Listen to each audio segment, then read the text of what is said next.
And we're live. Just on time. I just raced home to be live right away. Thank you so much, obviously, for joining the conversation. I appreciate it. If you're just tuning in, I don't know if anyone's going to be joining me tonight, but I hope so. And let's get this kicked off. I'm just going to send some of my friends the link in case they want to join.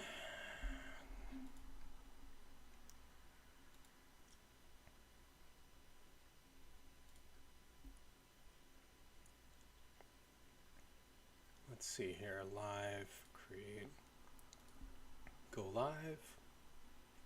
I always mess this up.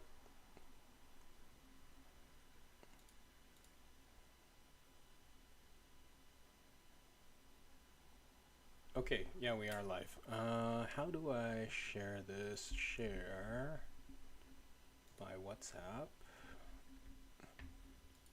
Open app. WhatsApp web. Steps to log in. Open WhatsApp on your phone.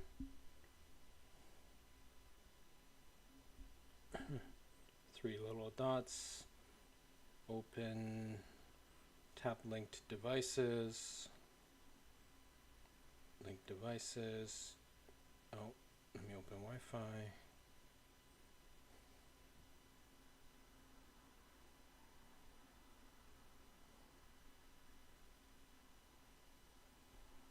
Scan QR code, okay.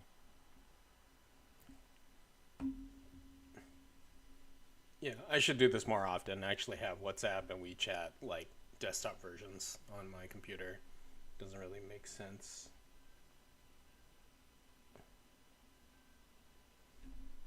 Okay, cool. We'll send it to a couple people here.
Oh, welcome to the stream. Oh, Mark. Uh, in the corner, you mean? It's Summoner's War. It's like a mobile game. But like if I do, I can blow it up on a different window. Like if I, sometimes I'll stream like Dota 2, so you'll see it pop up in a second. But like sometimes I'll have like a browser up and we'll just, I don't know. If other people are here, we'll just like talk about like random shit. I have some stuff that we can probably talk about today. Let's see if Dota 2 opens. Yeah, but this is Summoner's War. If you never played it, it's like a gacha game. It's like Pokemon, basically. Like rock, paper, scissors, like fire beats or Charizard beats, whatever. But like maybe a more mature version of it. It's by a Korean company. It's probably like 10 years old, I want to say. I think I've been playing it on and off since 2016. But it's pretty fun. Like, I like it. But there's a ton of different gacha games out there. It's not just this one.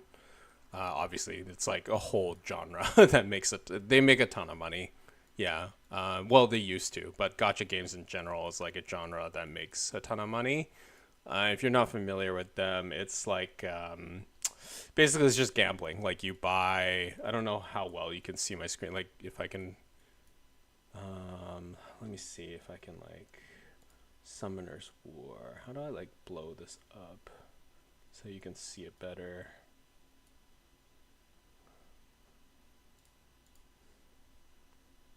Yeah, I just put it on the edge because the other part of this is like Dota. Like you can see Dota 2 in the background. If I'm playing like ranked mode or anything like that, you can see. Oh, there's like a new hero. Okay, I see. That's why it was introduced. But let me see if I can blow up Summoner's War for you to take a look at. See if I have a better idea. How do I enlarge and transform?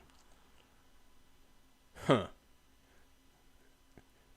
Interesting. I can't. Is this because it's locked? Okay, maybe it's because it's locked. Can I unlock it? Yeah, there we go. Okay. Now I can blow it up. See if I can enlarge it. There we go. You can probably see it better now. So very, very simple premise. Let me just lock it again so it doesn't move around.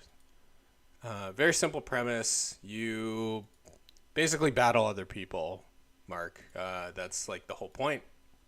So you would go to arena and then you would fight different people. You battle them. They would set up their defenses. I guess Clash Royale probably has a very similar system to this. And then you can see this is their defense. This is like their defense leader, which is this one gives 33% speed to all allies. And then you have a combination of this. And then I would have all these, different monsters in my box that I would try to counter them, right? And then you can do World Arena, which is like ranked battle, or normal battle, which is live PvP. So instead of fighting someone where they set up like a static defense, you're actually drafting. I'll just show you. Like if I hit ranked matchmaking, I'll just show you. So it's matching me up with someone else that's kind of like in my division, if you will. And then we'll take turns drafting, right? So, if I start off, okay, he gets first draft, right? This guy from Japan or whatever. Then I'll pick like Oliver, this guy, and then I'll pick, I don't know. I'll pick who's in the meta right now. Sure, I'll pick Monkey King. Okay, he picked. Okay, he draft like things that are in the meta that are pretty strong.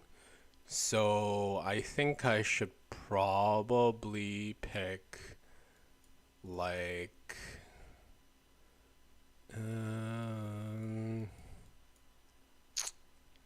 maybe like Camilla and this one.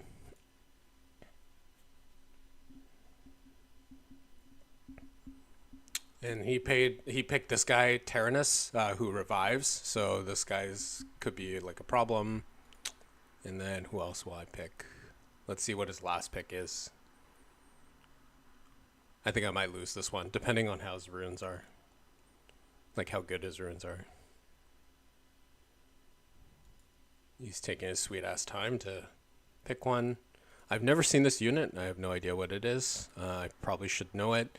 So one benefit that I have is he doesn't have any dispel, so I can probably take advantage of this by picking this guy, or cleanse, I should say. So after we draft, take turns drafting. You can't draft duplicates, by the way. I get to pick one that I ban from his stack, and he gets to pick one that he bans from my stack, right? So I'm probably gonna pick this guy because he's in the meta right now. He's really strong. He does like a double AoE attack, and I'll pick this dude for a 33% lead speed lead. He's one of the best speed leads in the game. Yeah. So we'll fight, and then I mean, generally speaking, whoever has the better units and better ruins like wins the game. But of course, there is gameplay there's gameplay strategy to it. It's not just who spends the most money kind of thing. Okay, so he got to go first, which was a bad thing because he obviously cast a spell. He cast this AoE spell that puts a debuff potentially on my guy, but it boosts all of his attack bars for his guys, right? So that's why they get to go first, which going first is a really big deal in this game. Yeah, speed lead is like super key. So I'll just put defense buff and like cleanse on my guy, and then I'm going to freeze like this dude. And Oliver is going to reset this. Okay.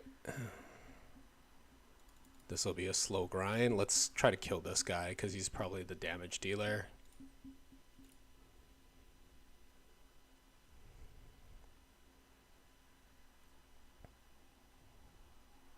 And then we'll cleanse again.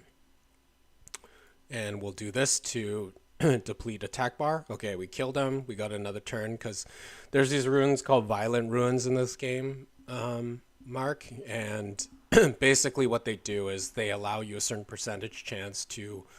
Oh, yeah, he quit. He conceded. Okay, so I won. So that's World Arena Battle. That's basically you're playing against live humans, right? Like they have to engage with you, and you get a different currency for that. Now, the main focus of the game is obviously PvP. Where you would get more shit is you would do dungeons, where you would farm a bunch of dungeons. And you have your teams just going auto against like NPCs to farm different dungeons, different stuff. I won't open this box right now. I'll show you this later. But the ruins are... Excuse me, sorry. Frog in my throat. The name of the game is basically to get the best runes possible, right? Like this is what you're trying to do. You're trying to get the runes with like the best stats, because even the best runes on like a crappier monster that's not in the meta is going to be way stronger than getting the exact right monster. Now, where this game becomes kind of gotcha, where you have to open up your wallet, so to speak, is summoning more monsters, but especially summoning these light dark monsters, because this is rock paper scissors. So fire kills wind, wind kills water, water kills fire, right? But light and dark counter each other, but they don't have any weaknesses against like fire, wind, or water. And they're generally stronger units, right? So I have none of these because I really don't spend money on this game.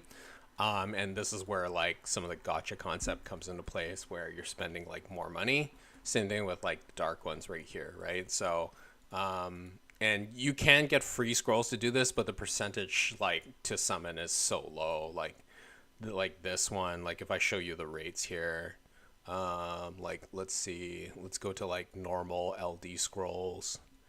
Yeah, so LD scrolls and light and dark summoning pieces, which I never got light and dark summoning pieces. I didn't even know that was in the game. But anyways, to get a 5-star is literally sorry. What's this? Summon rate, new monster, special summons, legendary. No. Yeah, so right here is the summon rate.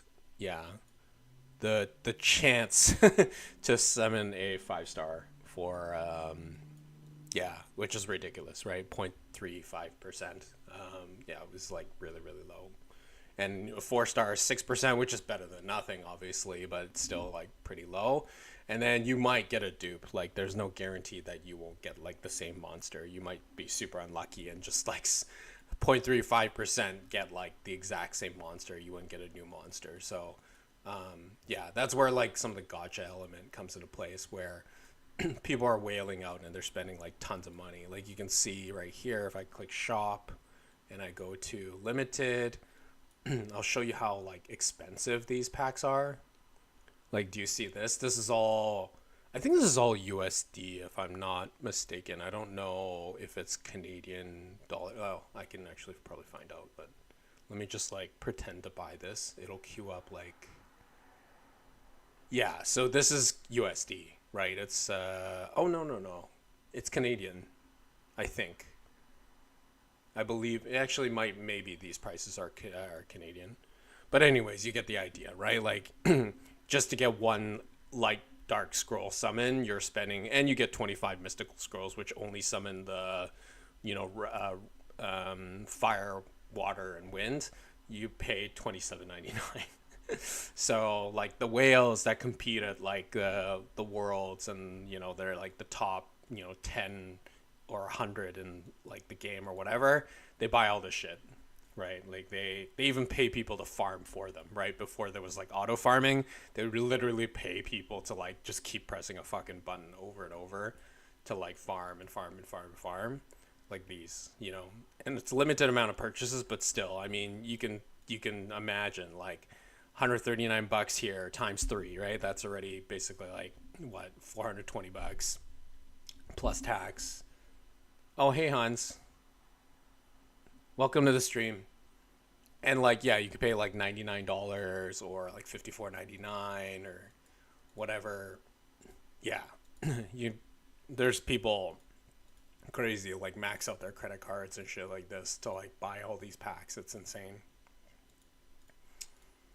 Yeah. So it's not unusual, I think, for. Oh, I'm just explaining to Mark what Summoner's War is like, or what this game is on my screen, and like how it works and the mechanics of it and stuff like that. Yeah. But yeah, you can see how people would like get super poor, basically, like playing this game. You're spending like a ton of money potentially if you like wanted to compete. I just compete for free, but like my ceiling is probably like C3 G1. Like I will never be able to. I don't think I'll ever be able to compete on that level. That's like G3, like pro players and stuff like that. They're spending it if they're not farming themselves, and they're paying someone to farm. That person's probably farming like 12 hours a day. Yeah, like 5 days a week or 7 days a week, like just to get the perfect like ruin. Like if you guys don't know, like this ruin right here, right? Okay, whatever. Anyways, this ruin, it's totally RNG how you roll it. You have to power it up and you get different power ups, and it's totally up to the RNG gods how it rolls. So ideally you want quad speed, which this rolls into like 32 speed or 34 speed or whatever. It's like increments of 6 every single time. So like one of the runes that I was lucky enough to get was, nope, not this one. It's on Vanessa. Hold on. How's your day going, by the way, guys? Thanks for tuning into the stream. I appreciate the support. One of my best runes, or one of a really good rune here, is this one, HP 63% on slot 2. And it rolled, and it was a hero rune. So, I mean, that's more complicated than it needs to be. What's the purple crown that says 50 XP? Sorry, what are you referring to, Hans? Like, where am I looking for 50 XP? Sorry, buddy, I don't know what you're referring to. Am I supposed to know this? I don't see a purple crown with 50 XP.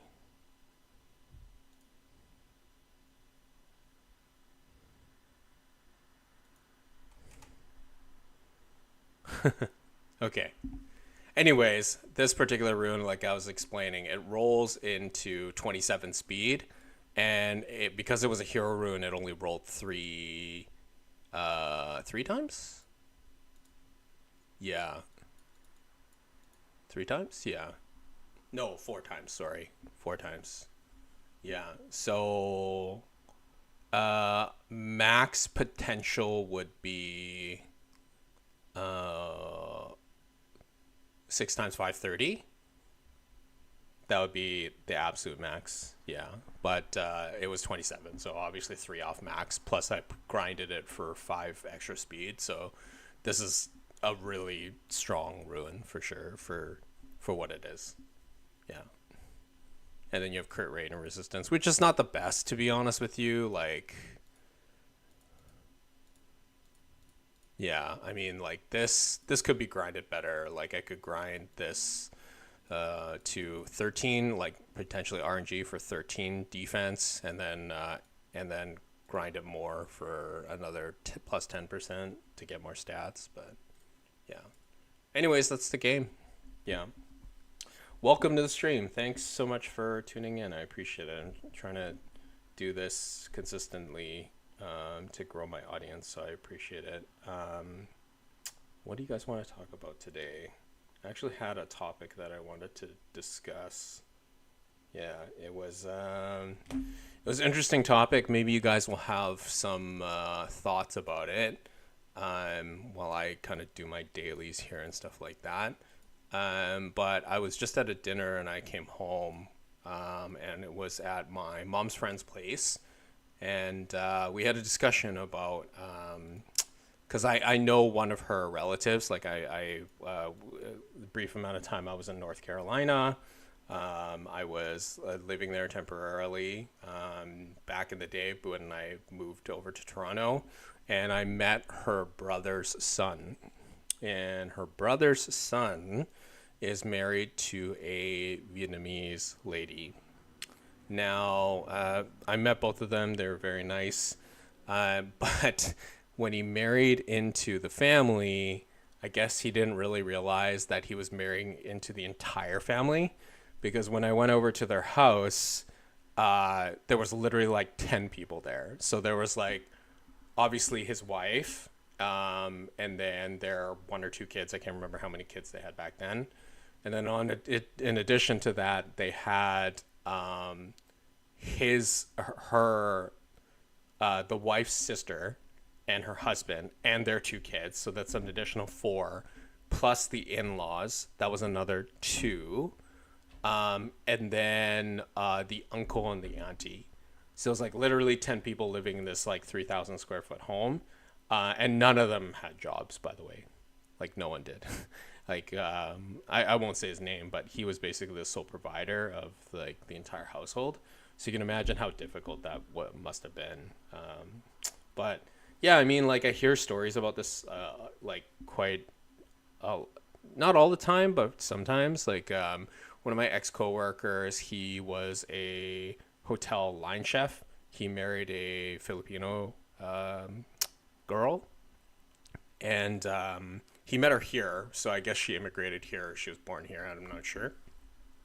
But I think for their honeymoon, like he went back with her to like Cebu or something, and literally it was like the entire village came out, like her like whole family came out, and was like hands out, like in terms of charity and stuff like that, and he really wasn't prepared for that. He wasn't. Yeah, he didn't expect that to happen. He just did not think that was going to be the case, but it obviously was. And it was tough, yeah, for him anyways.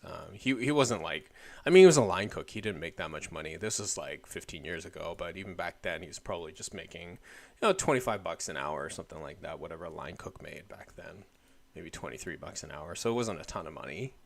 And they were just newly married. So it's something that I thought was like an interesting topic to talk about, what your guys's experience has been like with this. Sorry, I was just reading something that Hansler sent over. Yeah, what has your experience been like with that? Has this been positive or negative?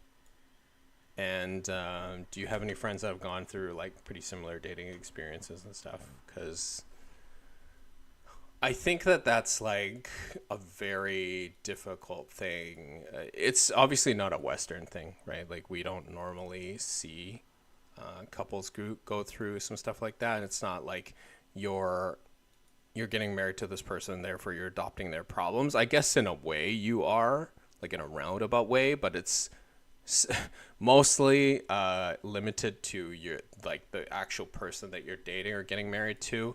It doesn't often extend to the entire family, but I think we all have know people where there's like edge cases where that happens, and that's like a difficult thing, right? So yeah, I remember the house was super chaotic. I mean, they did their best by trying to do whatever they could within the house. Like they upkept the house.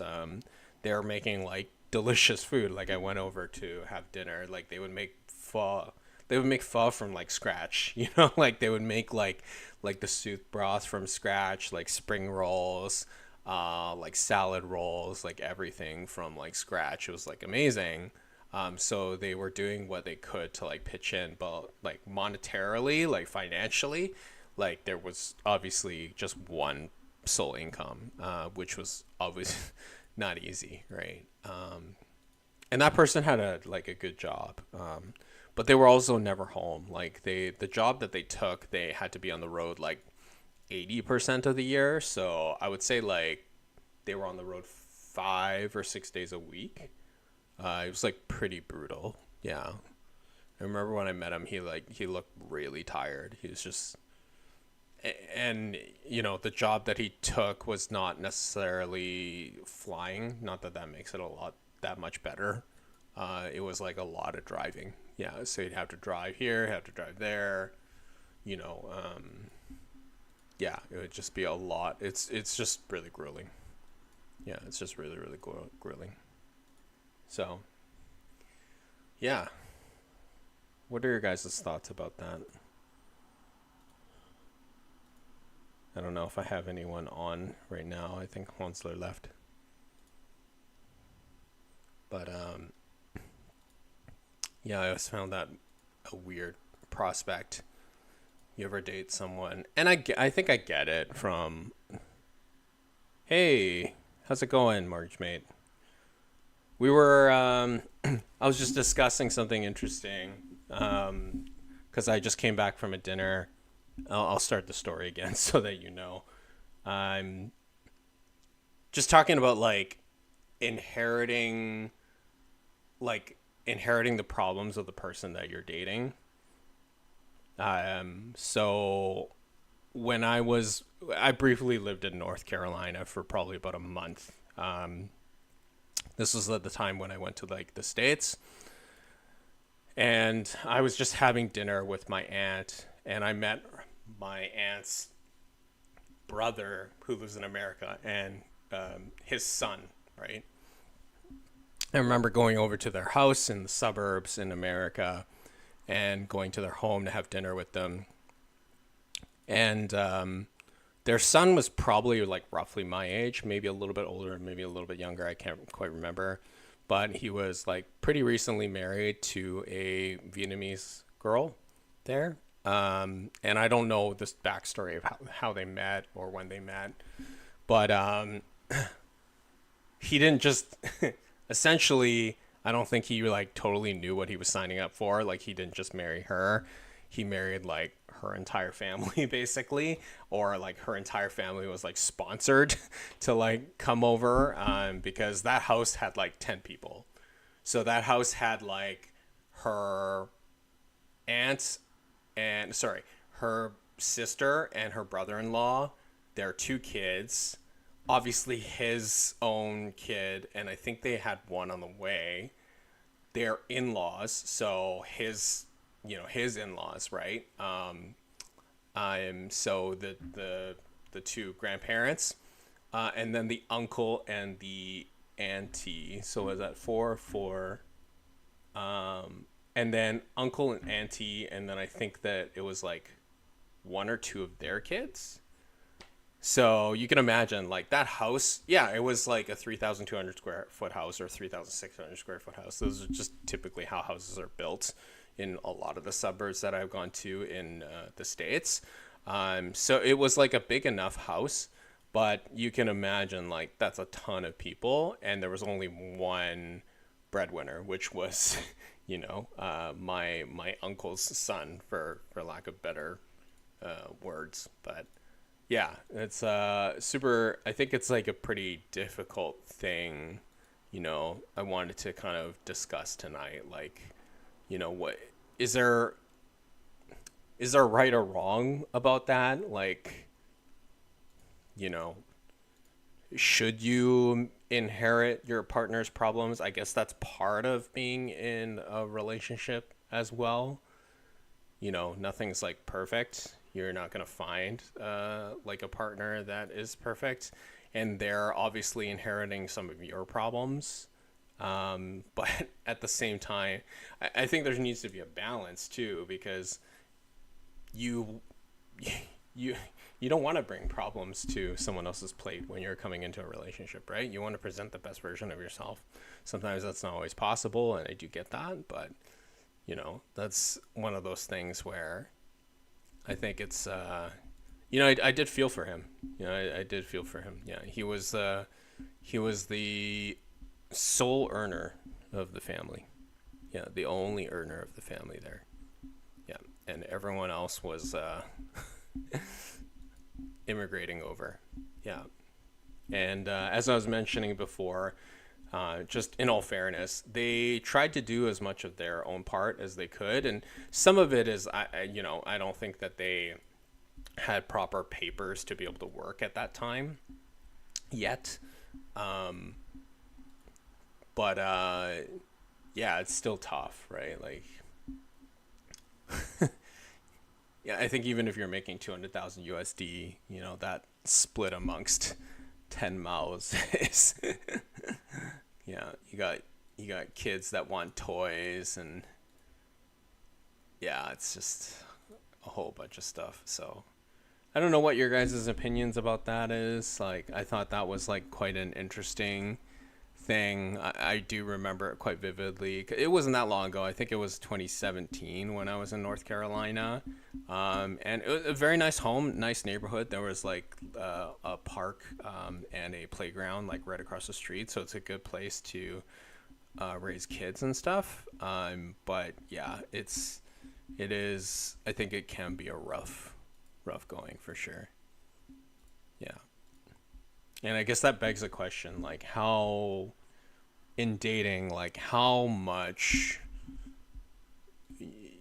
baggage should you be expected to take on from your partner, and how much baggage, do you feel like they should be able to solve themselves, right? Before they, like, are you even ready to get into a relationship if you haven't solved those problems yourself, you know? If you were,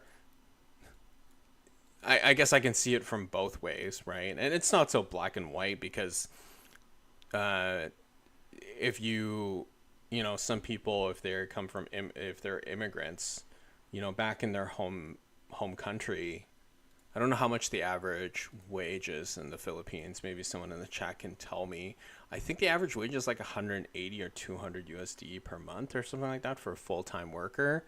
So you can imagine like someone that's earning like 10 grand, 20 grand, like that's life-changing amount of money in certain parts of the world, right? So I get it. People are going to automatically think that you have maybe disposable income to give to them, or you're not going to mind throwing them like $50 here and there, but those things do add up. Like, yeah, you have every single person like coming up to you asking for a hand me out, and it gets tough. Yeah.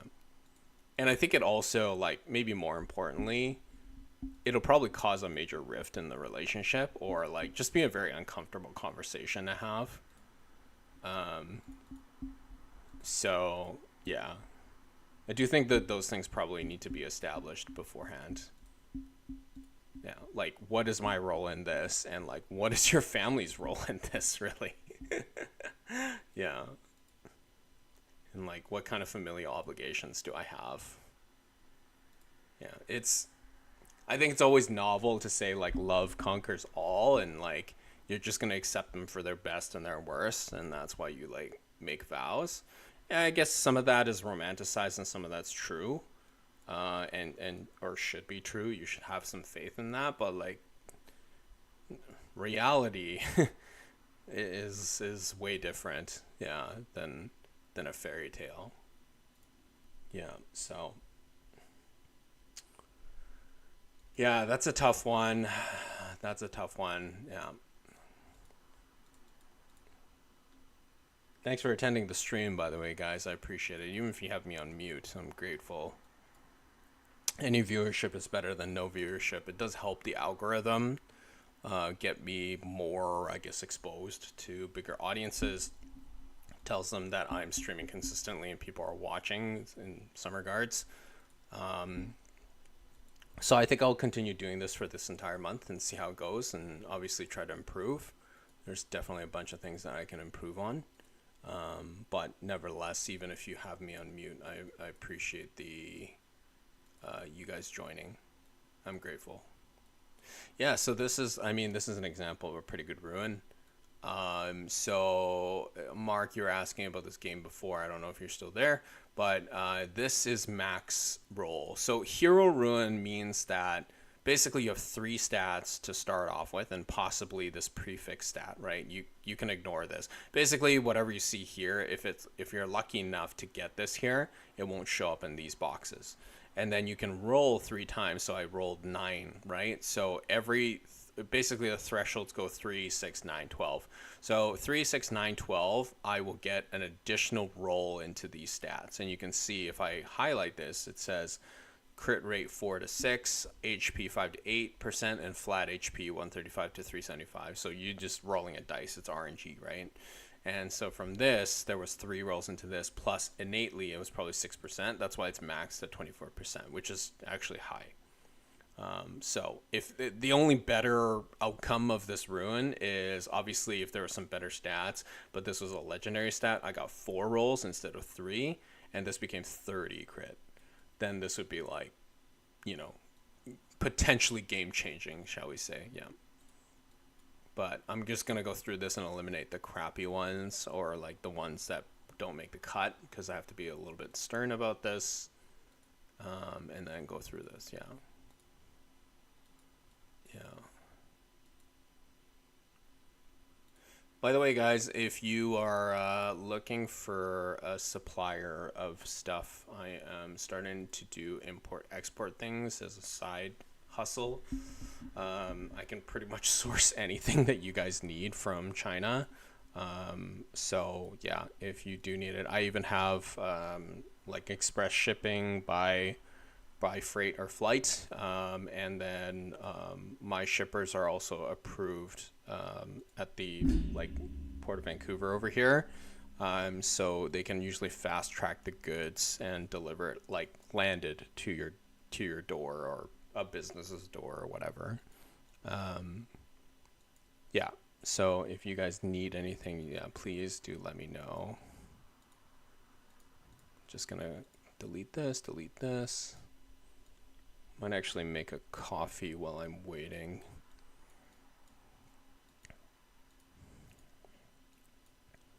Yeah, this rolled into flat HP, and it's like best case scenario, I get 1 more roll. Sure, I might get into attack or whatever. It's still not going to be good enough, so I'll delete it.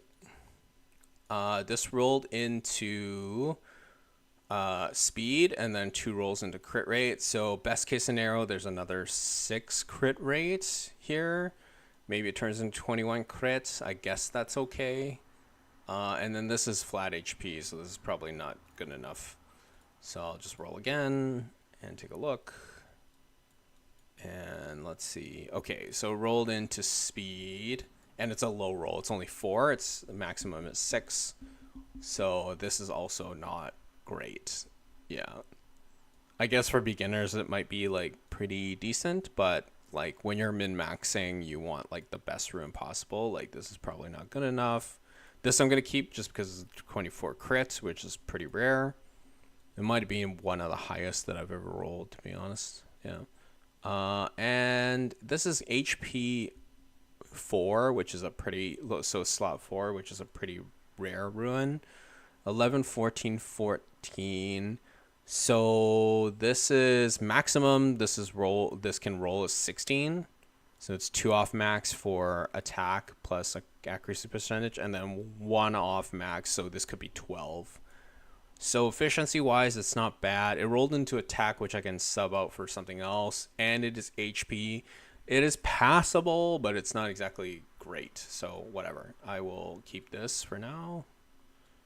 And I'll just queue up some dungeons to show you guys, but let's just do this. Have you guys seen Zootopia? I've heard I've heard from a couple people that it's pretty good. I actually went to Gordon Ramsay's steakhouse yesterday. It was actually pretty decent. I was expecting it like to just be mediocre. But it was actually pretty decent. It wasn't. I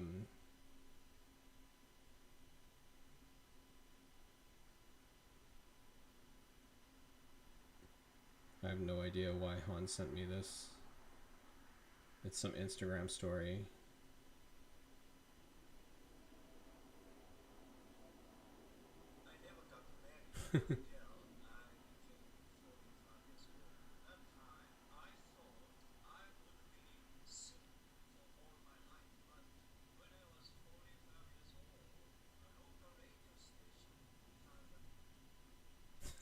Okay.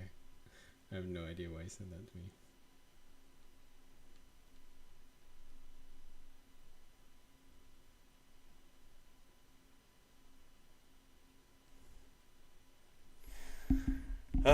Yeah, I don't understand. I'm happy for my friends that have gotten married. I just don't know why they're pushing it on me. Yeah, I don't know if it's ever occurred to people that maybe I just don't want marriage, to be honest with you. Yeah, I think it's nothing against people that are married. Like, I'm happy for them. I'm happy for my friends and stuff like that, and that's great. It's just, I don't know. I feel like I've seen too much. I just don't think it's for everyone. Yeah. That's the honest truth.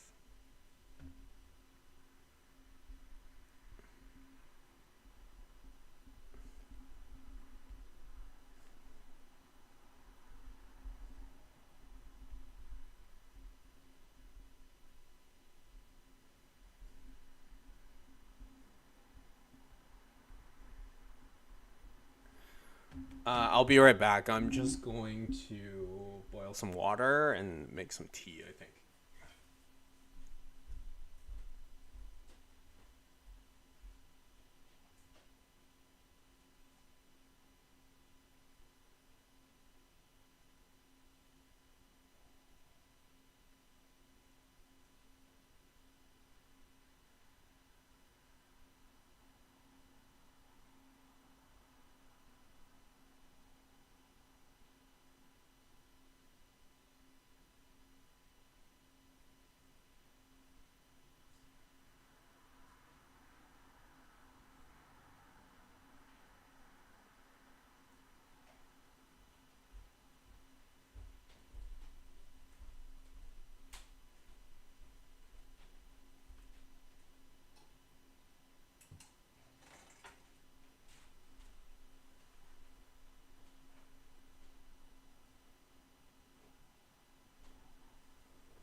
right, I am back. I think everyone probably maybe left, but I'm boiling some water.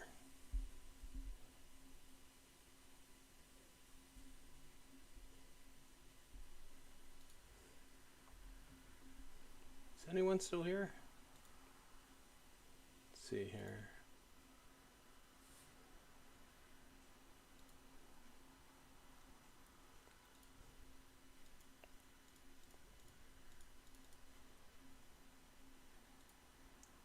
Play through some games and chat with you guys.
Yeah, what I gotta say about boundaries? I think it's really important that you guys establish them, especially in the dating world. This is maybe something that I've been not so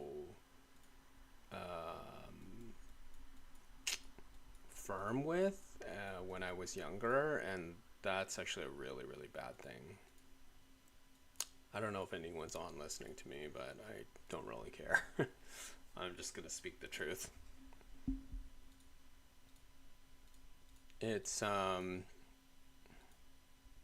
remember like I met a girl online a couple months ago, and this was on a Chinese app, and she was a good looking girl. She was a streamer, and she asked me to buy her like a milk tea, and I didn't know her at all. We didn't go on a date. We hadn't met, anything like that.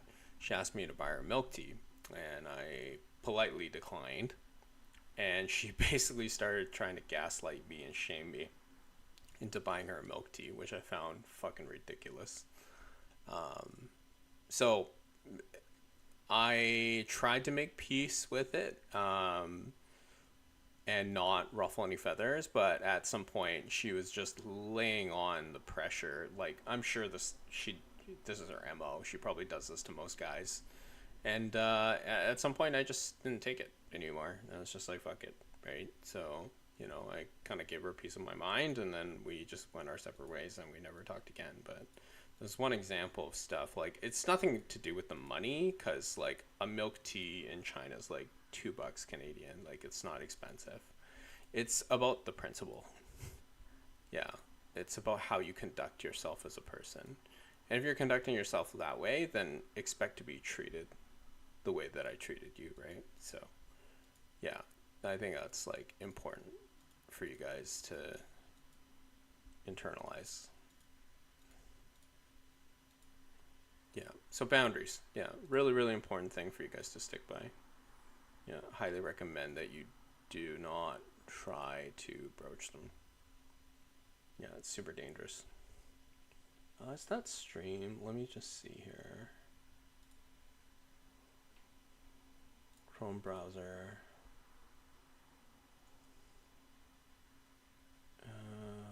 Source. Filters.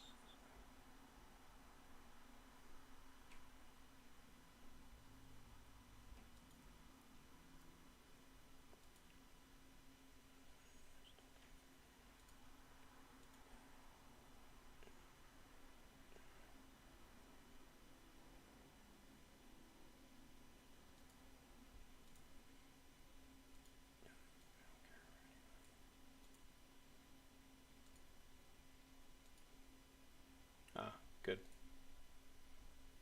Okay, cool. I can shrink this, and then we can watch this together. So you guys are probably bored of seeing that. Maybe I can put it here next to my portrait.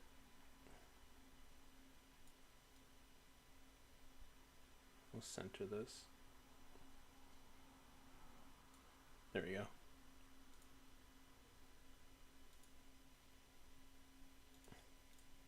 Just gonna make some tea and play this.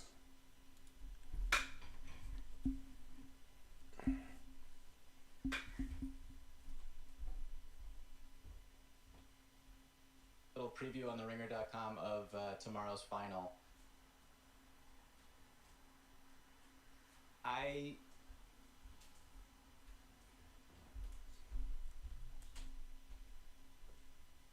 think if Wembanyama is healthy and able to play 35, 36 minutes a game throughout an entire playoff run, like, why not? I think that this team is mature beyond their age. You watch someone like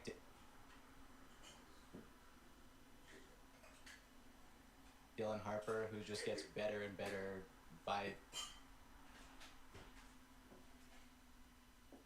a quarter, almost, it feels like, and just looks like he's 28 years old. Devin Vassell is, I thought his defense in that game against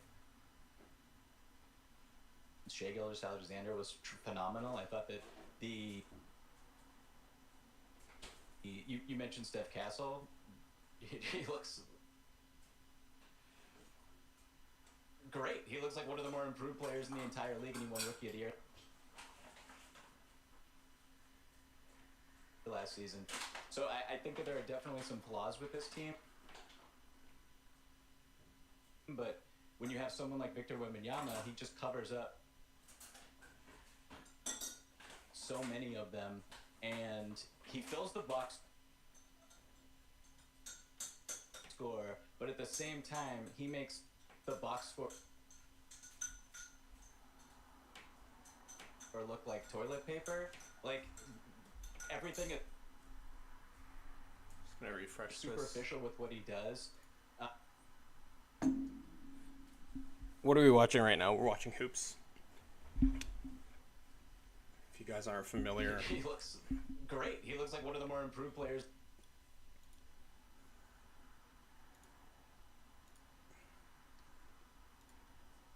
I feel like my internet is failing. Year last season. Maybe I have too much shit open.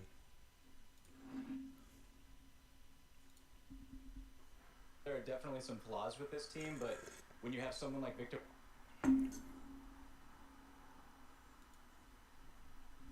Wembanyama, he just covers up so many of them.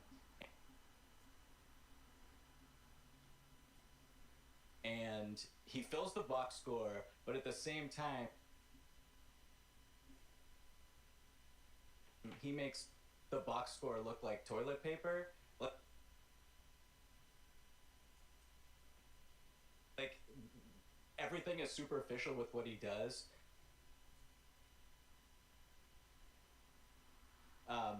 His impact just kind of pervades the entire game. And I'll give you a really quick example. I don't mean to ramble, but Victor Wembanyama is worth it. At the start of the fourth quarter, Mitch Johnson had Victor Wembanyama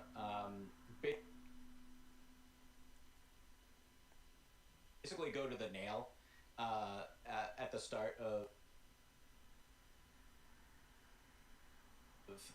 the quarter, and they threw him the ball. He draws a foul on Jalen Williams, who's the Oklahoma City Thunder were guarding him with a small. Draws a foul with a rip-through move.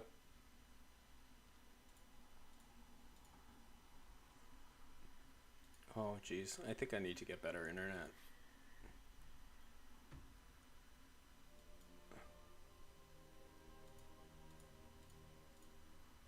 Some changes to the game. Pretty cool.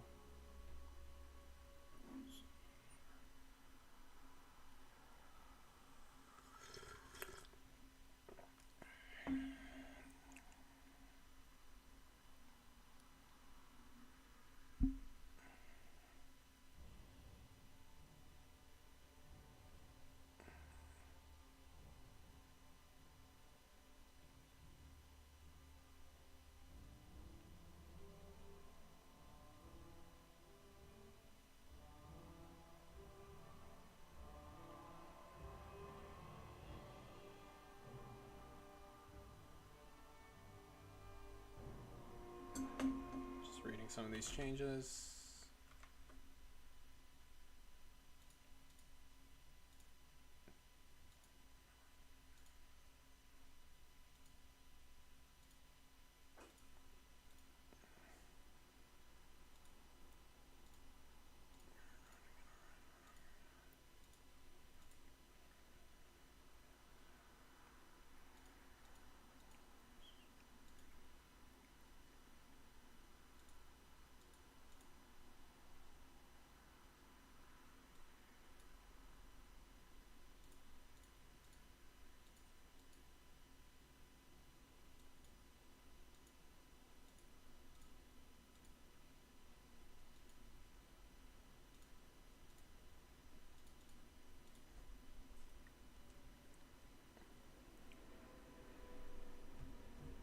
I was just reading some patch notes.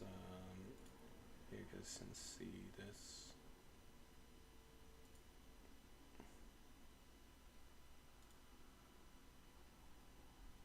Sorry, I just had to answer a message.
I'm just reading the units that I actually play because obviously I don't play all of them.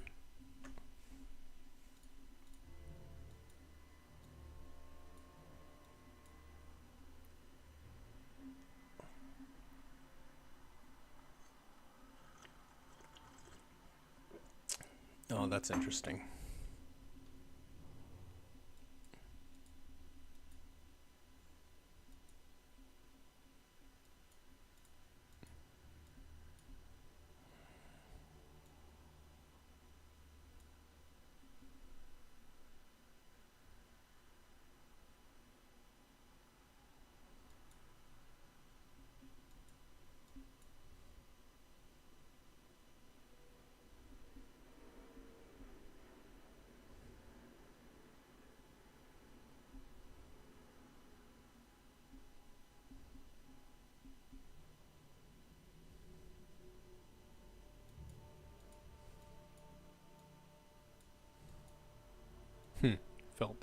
I guess they felt like Dazzle was too powerful.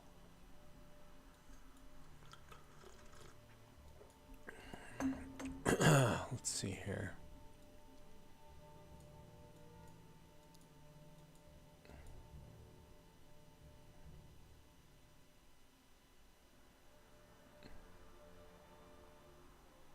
Interesting.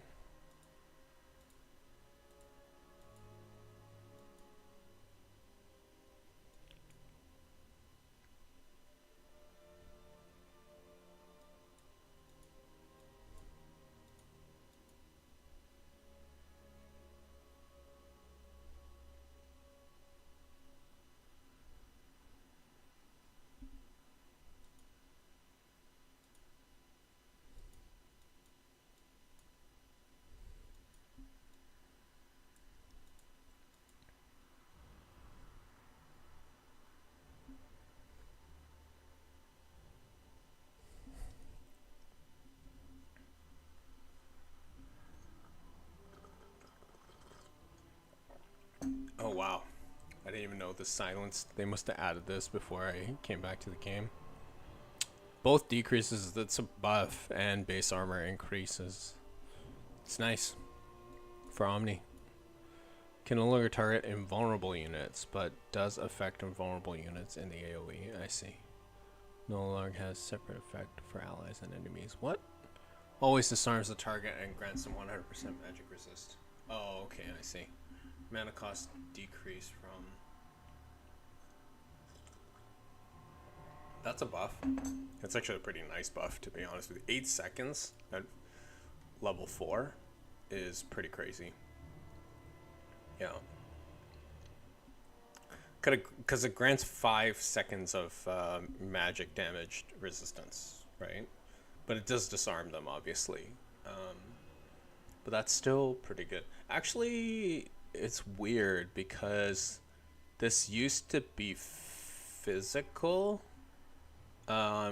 So if I'm not mistaken, it used to be physical resistance when I played. So you would cast it on people to protect them. But I guess you can cast it aggressively after you throw your nukes at someone to disarm them, like a PA or a PL or Sven or whatever. Or you can cast it on an ally that gets jumped by a ton of nukes in the beginning. So that's nice too, but they are disarmed for 5 seconds though. That's like pretty noteworthy. Pugna. Damage to heal decreased and mana decreased, so that's unfortunate. Facet. Excuse me. Okay.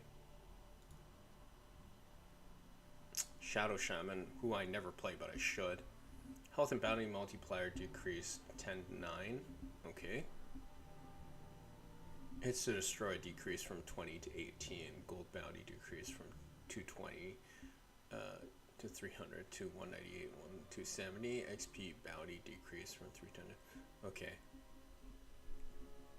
So hits to destroy, but the actual amount that they give is lessened. Increased. That's nice. And decrease on the cooldown by 10 seconds. It's not huge, but still something. No longer has decreased number of +2 all attribute bonuses. Okay. Decreased and still increased. Okay. Okay, they increased the radius, which is nice. 250 is pretty small. It's like melee range, I think. So 325 is at least a little bit bigger. Oh, but the Ag's Scepter range is not that big. It's only 75 more, which is not that much. Yeah, especially for an upgrade. Bash duration decreased. Bash damage decreased. And then level 10 times increased from 12. Okay, so some nerfs, but doesn't look too bad. Now affects only attacks made on enemy hero. Buckshot. Attacks on non-hero can still ricochet on miss. Okay. Sure. Can no longer target vulnerable units. Attack damage increase. That's nice. To 120%, that's a lot. It's 20% more at level 4 or level 3. It's a lot.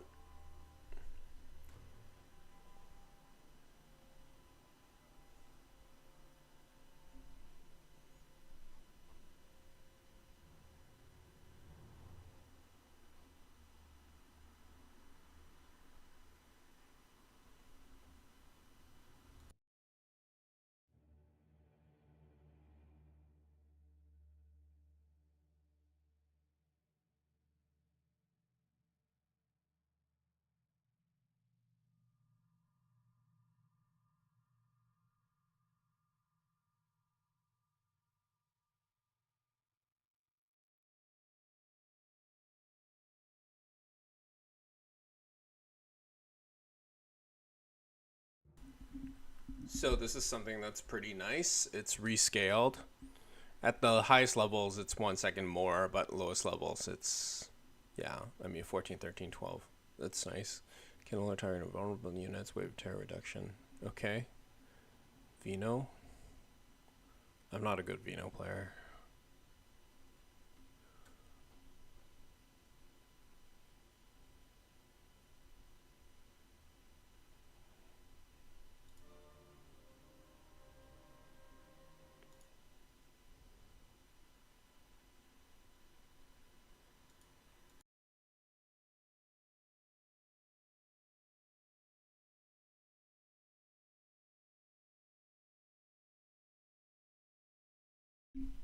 Be right back, guys.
Sorry, whoever joined in. I apologize if I wasn't there. Thanks for tuning in to the stream. Just took a little bit of a bio break. But thanks for joining. I am grateful, obviously. Just reading some changes that's being made in Dota 2. Get a better idea of where the meta sits.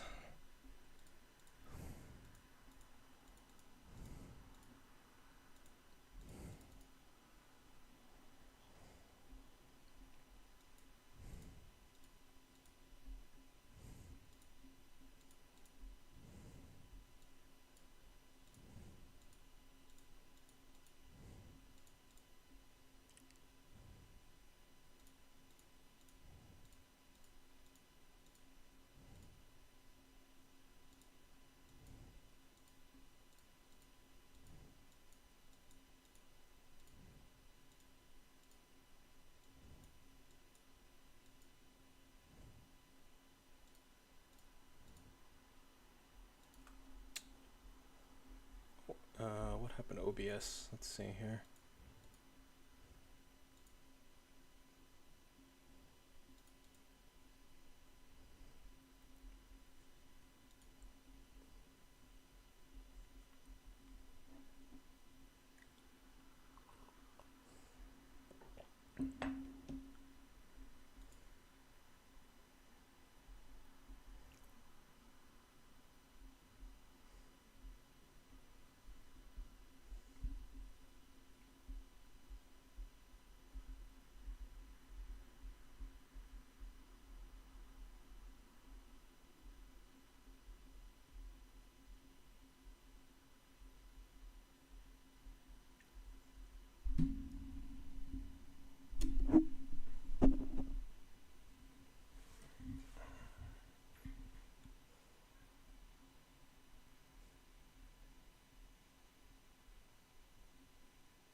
good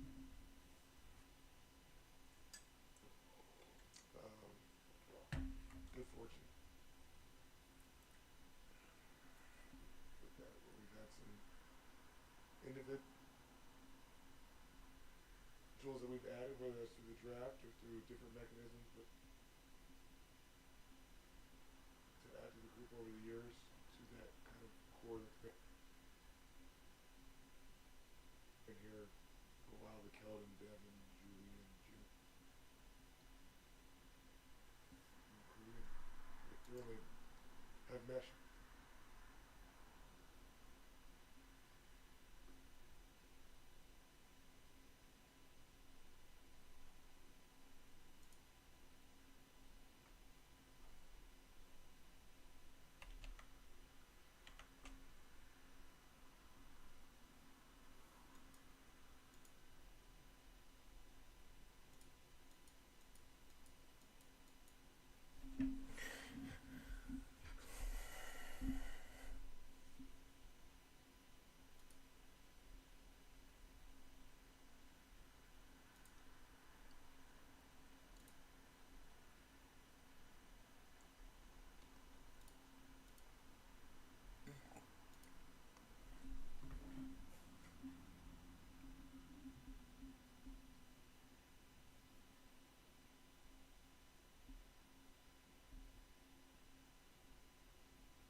if your headquarters are in San Francisco, you're just living in a woke bubble.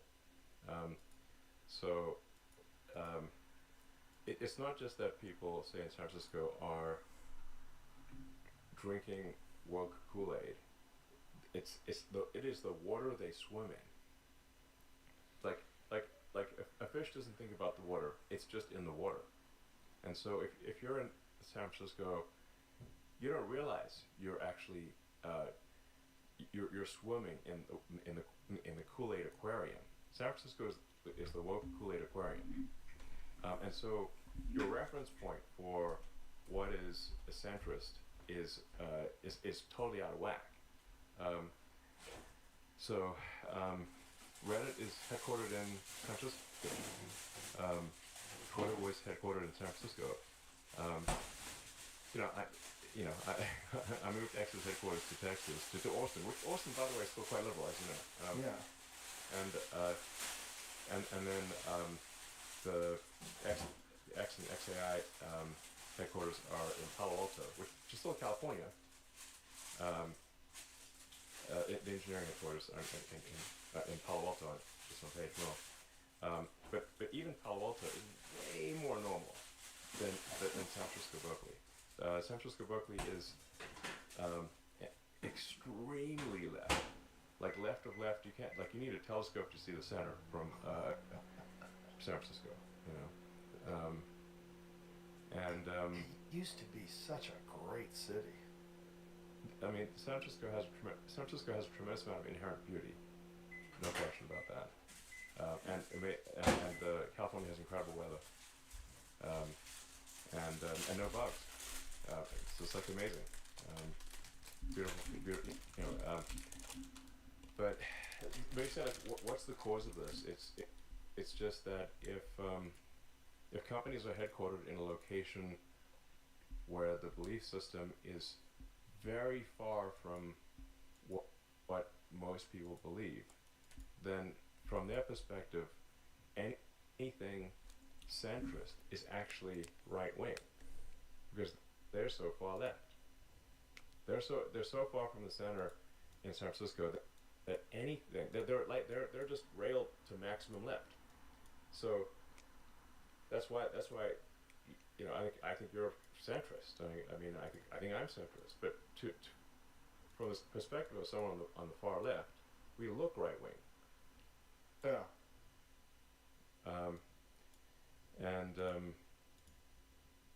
You know, I think anyone who's a Republican is basically like some fascist Nazi situation. But what's so crazy is, like, it's very easy to demonstrate just from, like, Hillary speeches from 2008 and Obama speeches, like when they were talking about immigration, like they were as far right as Steve Bannon when it comes to immigration. Yeah.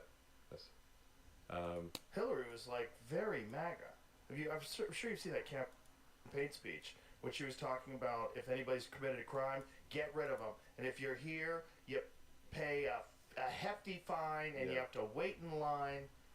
It was really crazy. It's crazy to listen to because it's like it's as MAGA as, you know, as Marjorie Taylor Greene. Yeah, I mean, have you seen these videos people post online where they take like a speech from Obama or Hillary, and they'll interview people on like college campuses or something and say, what do you think of the speech by Trump? And they're like, oh, I hate it. He's a racist bigot. I'm like, just kidding. That was Obama. No, actually, that was Obama. That's so or good. Hillary. To your point, like literally the center's been moved so far. Yeah. Yeah. The left is so. The left has gone so far left that they need, you know, they can't even see the center with a telescope. And the danger without you purchasing Twitter was that was going to swipe over the whole country and change where the levels were. Yeah. And so what would be rational and normal would be far left of what was rational and normal just a decade earlier. Yeah. So, exactly. So, historically, you'd have San Francisco, Berkeley being, you know, very far left, but the sort of the fallout from the somewhat nihilistic philosophy of San Francisco Berkeley would be limited in geography to maybe like 10-mile radius, 20-mile radius, something like that. But but San Francisco and Berkeley have to be co-located with Silicon Valley, with engineers who created information superweapons, and those information superweapons were then hijacked by far-left activists to pump far-left propaganda to everywhere on Earth. Like you remember that like old RCA radio tower thing where it's like radio tower on Earth and it's just broadcasting? Yeah. That's what happened. Is that an extremist far-left ideology happened to be co-located with the smartest engineers in the world who created information superweapons that were not intended for this purpose, but were hijacked by the extreme activists who lived in the neighborhood. That's what happened. That they hijacked the modern equivalent of the RCA radio tower and broadcast that philosophy everywhere on Earth. Yeah, and you see the consequences, particularly in places that don't have free speech. Yes. Right? Like England, where they lock people up for memes and stuff. Literally. Yeah. 12,000 people this year. 12,000? 12,000. 12,000 arrests for social media posts.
Who will prevail in OT? I tell you what, it tells you a lot about how they think, about what they think about Reed Shepard.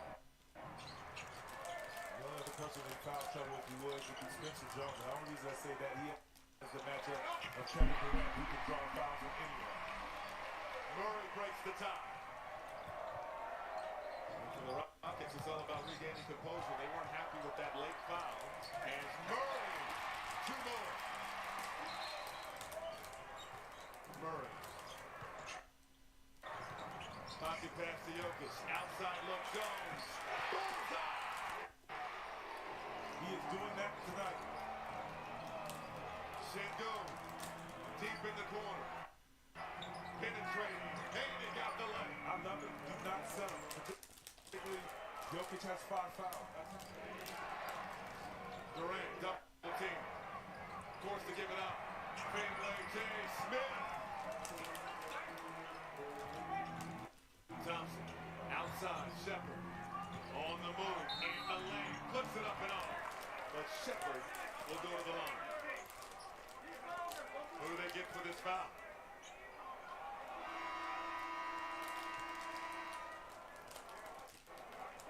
They got Jokic.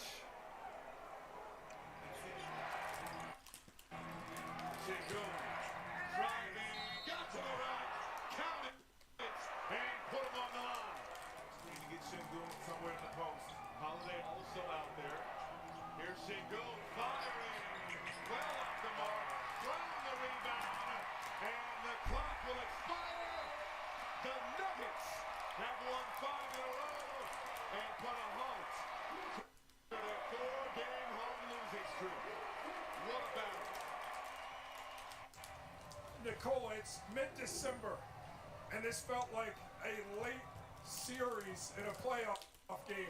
What was it about tonight that made it so electric? I mean, they're a really talented team, you know. They have a lot of weapons. They are really good in defense. They're big and tall. They attack the offensive glass. So, I mean, they're a really good team, and we tried to defend the whole home court because we lost, I think, 4 in a row. So it was a really good game for us. Let's talk about the struggles at home. You clearly get over the hump in a big way here today. What does that mean momentum-wise for you guys? Yeah, I mean, we were playing really good on the road. We lost 4 in a row at home, and we beat today a really good team. And I think this is something that we need to build on.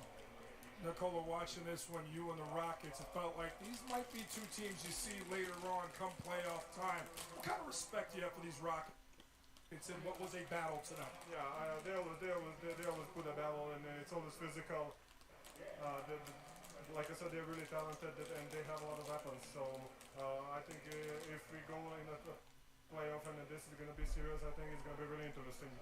Get some ice, get some rest. Congratulations on a win. Appreciate it. Thank you. Back to you guys.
Trying to get it out of his hands. Want to shoot it.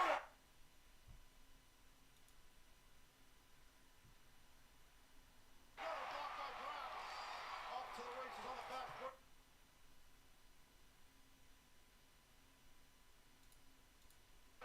Brown, Simons, White steps into the.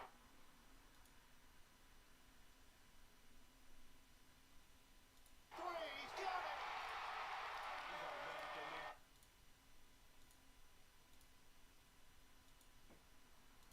He's open, it's all around.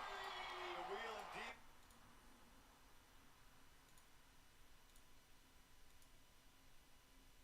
And then once again, you have got Derek White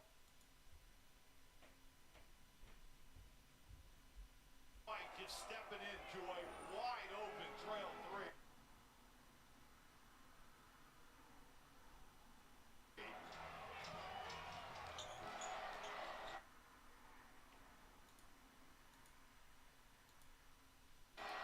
Under 3 to play. 2 teams have been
14 to shoot.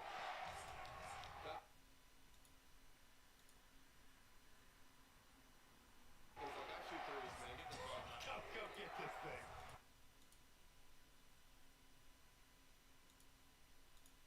Cunningham. Shimmy shake. Spin. Step. Away. Oh, Kane Cunningham. It's a killer. I'm not going to sing it again. I'll let it go.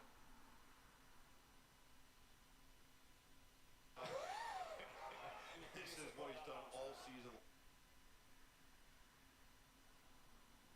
long. Oh yeah, you got one of the best closers in the game. Take his time. Get to that spot. Smooth 2 points.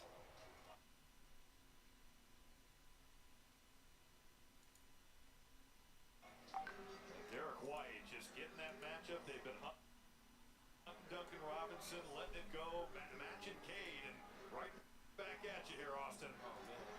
Tween, spin move. Even had Derek White smiling there for a little bit. But what you alluded to it earlier, just how great of a defender Derek White is. That is gonna do it here.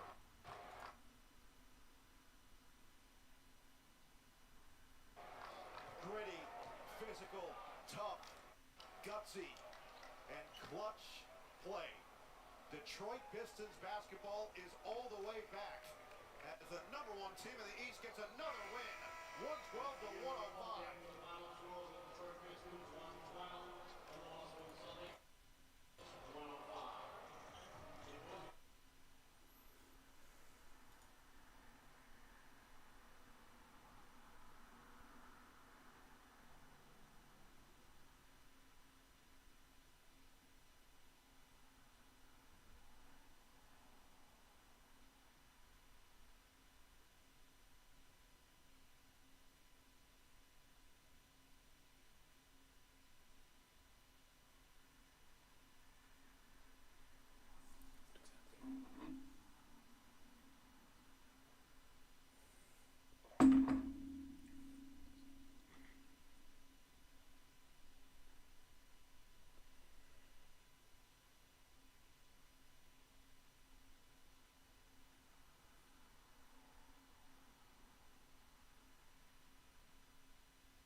Paul Walker thing happened. I testified near the fence. I said, it's a gun. If you aim it at yourself and pull the trigger, it's going to hit you in the face. I mean, you have to know how to operate. The manufacturer offers a driving course. They never take it. I had an accident because I wasn't good enough for the car. We went down to Talladega to do 100 laps at 190 miles an hour. Yes. I'm coming down the straight, and the guy goes like this. Okay, bring it in. Okay. Like an idiot, I lifted my foot off the gas pedal. Boom! The ass end came out. Spun up, but it didn't crash. It was driver error. I'm not a race car driver. I drove it on a race car track. When the whole Paul Walker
most common problems that Dota 2 players face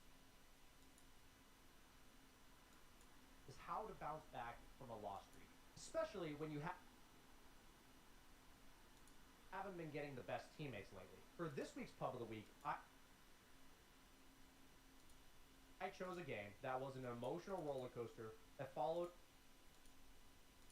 a few hopeless losses. I had lost 3 games in a row, and in my last 3 losses, I had 2 carry players who were effectively fighting for their role, with one player first picking and the other one deciding to jungle or effectively not try.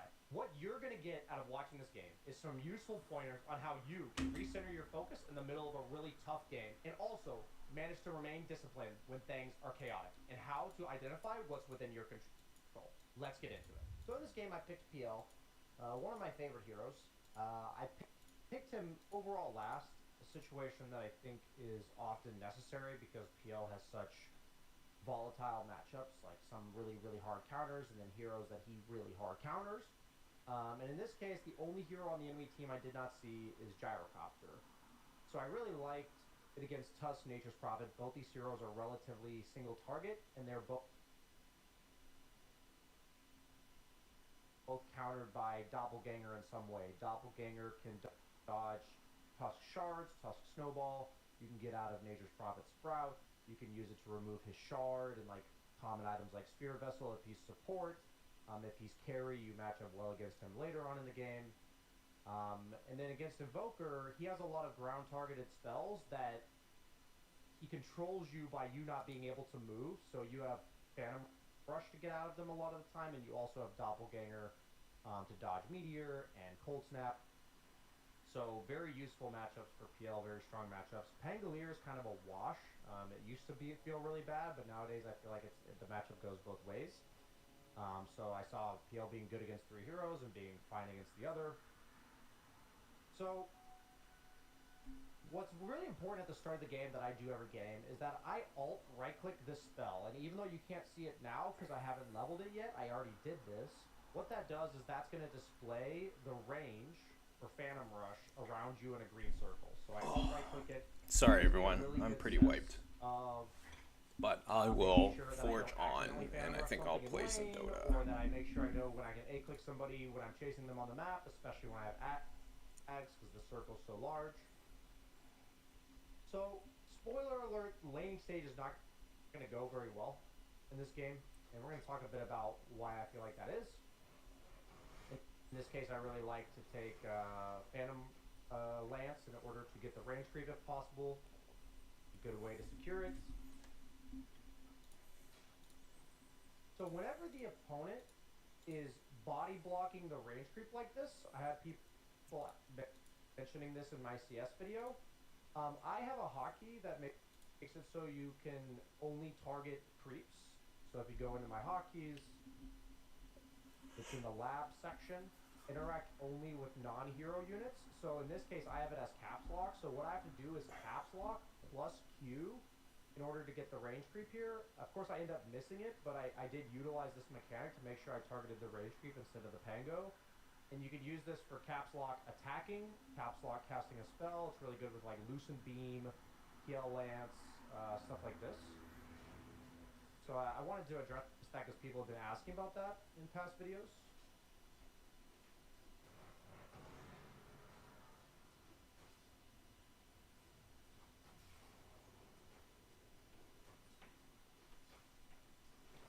Yeah, we're just playing super chill. PL's early levels are not that great. I would really prefer if my support pulls when possible. I'm actually curious if the support camp is there. Looks like the Nature's Prophet blocked it.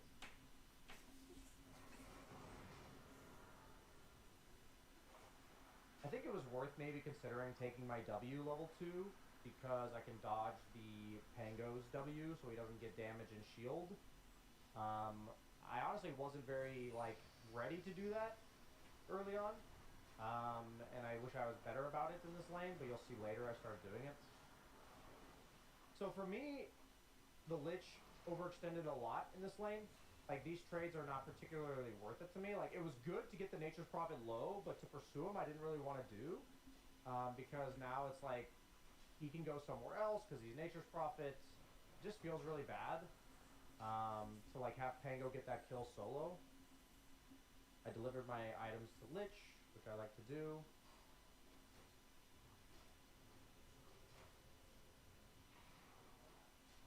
Phantom rushing for range creeps is also an option when they don't have a stun.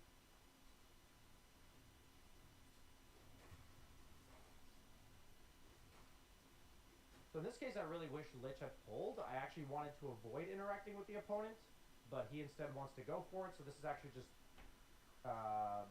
improper synergy from us. Like, I actually don't think either option's purely wrong, but I didn't want to go for this. I wanted to pull the wave and deny the Pango XP and let him have the Lotus, because we weren't really trying to kill him anyways. But instead, he ends up giving a kill to the Pango, so it's pretty bad. And since I'm 1v2 and Lich is dead, and I know he just TP'd in, I'm going to pull the camp for myself. This is really important that you have a small camp pull. So notice when I pull this small camp, we're just going to rewind for a second. Now what I do when I pull the small camp is I look at my lane right here. This tells me how long I have to farm the camp. So if I don't look here, then I might take too long to farm the camp, or I might kill the camp too fast. So because I see double range, Be right back. I'm gonna wash my face. So I see that. I'm gonna wake the fuck up. Pretty tired. I want to kill this as soon as possible because I It's know been the opponent's gonna come over here. longish day. Notice how they're gonna walk over, and I want to get back to lane, so I didn't have time to kill the big creep. And I'm a little bit late for that one, so not even perfect play by me there, but I did like check and try to kill the camp as fast as possible. Really good habit to get into when you pull a small camp for yourself as a carry player. Excuse me. My Lich smoked himself out of base. I actually never saw that. In this case, I know that they pulled a range creep over here, so I'm trying to get XP for it. I don't know where it is. I can't Excuse see it, me. but I know it's Jesus. there, so I'm like trying to get XP. So like I should have double dodged that, to be honest. Should have been more ready for it. One thing I was a little bit upset with my Lich for that I tried to tell him a few times in lane is that he can cancel the Pangalier's W by using his E, and he never did it. So like he can interrupt it, making it so it does no damage and no shield, but he never did it a single time and was not really ready to do it. So both of us weren't exactly playing this lane well. There was the miscommunication at the Lotus. There was me not doppelganger dodging the Pango W, Lich not Eing the Pango W. I think there was a lot we could have done to win this lane. So this surprised me. I was not ready to get Sunstrike into Sprouted there. I had the wand, I had the Lotus, so there's just a lot of small things going wrong in this lane. A lot of high pressure coming out. Like I just felt like things were not.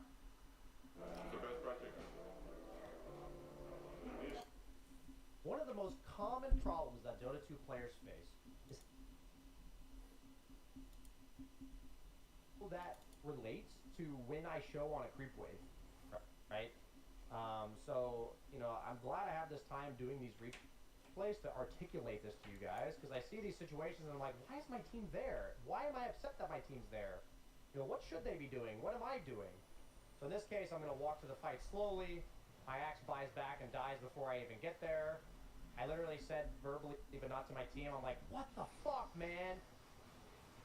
So I'm going to send a bunch of illusions in, going back to the patience we had earlier. I see an opportunity to kill the Pangolier. That could have been an Abyssal and done fine there. We've got some good chase potential.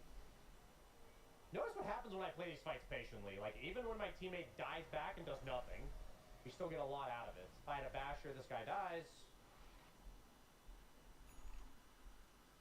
I mean, we're just seeing how bad the Hex purchase was, right? Like, there's been, like, a fight that it completely baited me to play incorrectly. There was a fight that I missed a BKB TP gyro. Excuse so me. Of this Jesus. game and why I really wanted to show it to you guys is I feel like it required so much discipline and so much fortitude from me in order to have the game even be here in the first place, coming back from like a 10k deficit at 15 minutes. But then we actually get the advantage and this game could have theoretically ended at like minute 40, minute 45. And even though I've been talking about how my team's been randomly dying a lot, I actually think it's my items and my discipline and my approach to these fights where I make that one big mistake and suddenly the game's extended.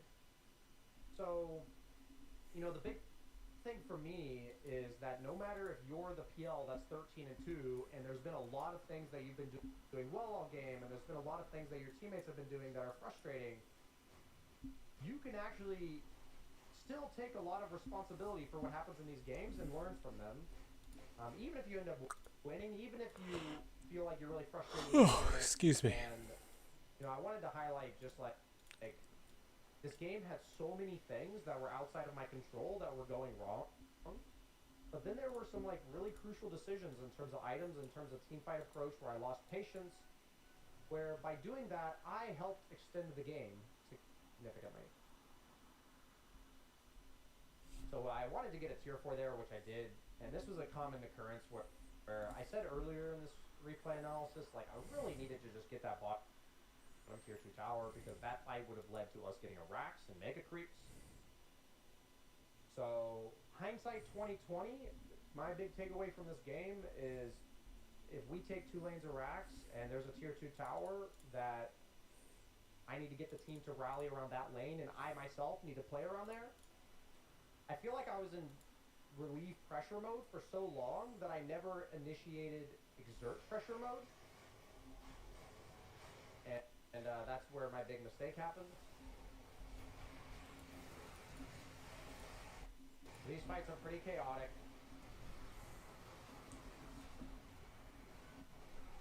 But as long as I'm not getting focused by an Invoker with a Hex, we're good to go. Oh, excuse me. Jesus. So much damage. In this case, no choice but to man up and fight. I end up dying because the Cataclysm took me down to like 2% HP. And then the Meteor was on top of me after I Phantom Rushed.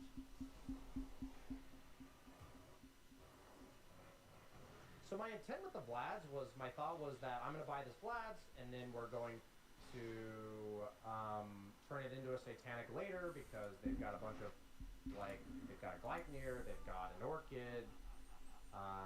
So like late game Satanic would be really nice. Like that case, when I'm man fighting the Pango, I would have had a Satanic. Satanic's a lot better item than it used to be on PL because you get the bonus damage factored in from the item itself. It actually does something for your illusions.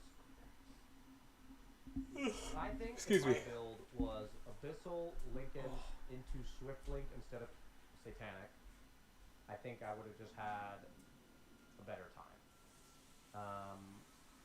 Also, I could have just gone Abyssal Lincoln Satanic. Like, I think if this Sheep was an Abyssal, I would be fine with both builds. But the problem without having Swift Link I'm seeing as the game goes on is that it takes me too long at 50 minutes into the game to close the gap. At, 30 minutes into the game, it's not a big deal to spend 2 seconds Phantom rushing somebody. At this stage of the game, it is a big deal. Look at the patience here. We're just trying to stall while my team is dead. My Void Spirit's committing a bit too hard, but I'm like, this whole game, I'm just like, just don't die, Brian. Just don't die. I don't have buyback, so I'm being very careful. Sending illusions at one guy, going on the other.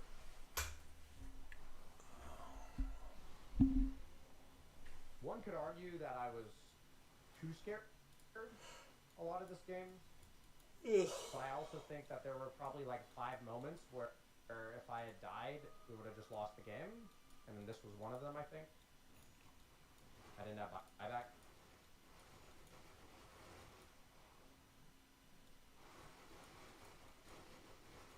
So you guys are going to see a funny moment happen here. The irony of this game is that I feel like I've been really dialed into what the map control is, and I'm going to spend time right now thinking about, okay, do I sell this Hex? Okay, like, I guess I should. Okay, I'm going to buy Abyssal. I'm going to buy the components, deliver it to me. I'm going to mark this Hex for sale. And so what I'm not doing is thinking about just using my Shard to walk around. Right? I'm literally just not walking around with Shard. So what happens? I'm visible. I get Hexed by Nature's Prophet, and I get caught and die. Like, this is all because I was worried about selling my sheep. And this isn't an excuse. This is to tell you that 5 seconds of not thinking, in this case maybe 10, can literally lose you games. So now we're 53 minutes in. At this moment, I said to myself, wow, we actually fucking lost. But then I told my team, okay, guys, it's okay if they... I actually said this. I reset my focus for a second, and I'm like, okay, say we didn't lose. What happens now? I'm like, okay, guys, if they don't win the game right now, it doesn't matter if they get megas. Just don't die. That's what I said to my team. I was like, it's okay if they get megas. Don't die. We can still win the game if they get megas. Do not die. That is what I said to my team. So, I told my team, sit in fountain, please, just let them get megas. I don't care. Just wait for us to be alive. Thankfully, Void Spirit, joined in on the communication, was like, yeah, guys, just wait. Let them get racks. I forwarded because the melee racks was about to go down. I actually think the opponent should have gone for fountain, or for tier 4s. I think that might have been a mistake from them, because that gives us an extra fortification. I said hold fort just for tier 4s. Do not fort the racks. There was actually a lot of communication going on here. I think a big theme in this video was there's a lot of fuck-ups on my end, a lot of fuck-ups on my teammates' end, a lot of emotional ups and downs. And the whole thing is just keep your composure, reset. There's these moments of emo-ness where you're like, we lost. But then I've learned time and time again that thinking about winning or losing doesn't help. So then I'm like, okay, what's the plan in this game? I said, okay, guys, we're up in 15. It's okay if they get megas. I said this 100 times. I was like, it's okay if they get megas. It's okay if they get megas. It's okay if they get megas. So, big fuck up for me there, and I appreciate that my team did not basically say, screw you, you felt like an idiot. That happens sometimes, and it's really demoralizing when you mess up in these type of games and your teammates stop listening to anything you say because you messed up. But now, we find ourselves in the base defense mode. I'm actually going to fast forward because not much really happens for literally the next 10 minutes. So we're just going to fast forward. Enemy gets roached and we sit in our base. So after about 3 minutes of the opponent team having an Aegis and us sitting in base, they are going to try to fight us here. Literally nothing happened in this time. But I've been consistently pushing away with illusions instead of my main hero. I bought a BKB instead of a Manta because I wanted to be able to commit onto people in fights. In this case, I want to be able to BKB and just hit through Pangolier and stuff. Focus targets, which I did. I felt like the Manta no longer served me anymore, other than pushing creeps perhaps. Fights are chaotic as fuck.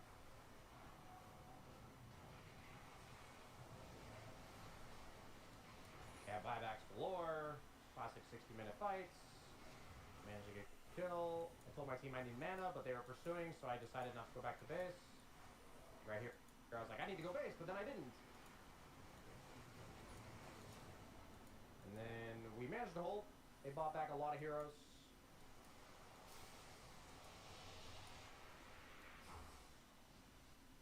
And we're going to go to base, and I told my team, hey guys, neutral items are out. Let's try to get out of our base if we can. They did buy back a lot of heroes, so let's be careful. We still have fortification, though. The fact that we have Lich means that we can delay the fountain a bit more. So, at this point in the game, I'm literally thinking, I need more damage. And there's going to be some point that they're going to, bum rush our fountain, or sorry, our throne, and I need to kill them in that time. So you can guess what item I'm going to go. Actually an insanely good item on field nowadays, which is Rapier.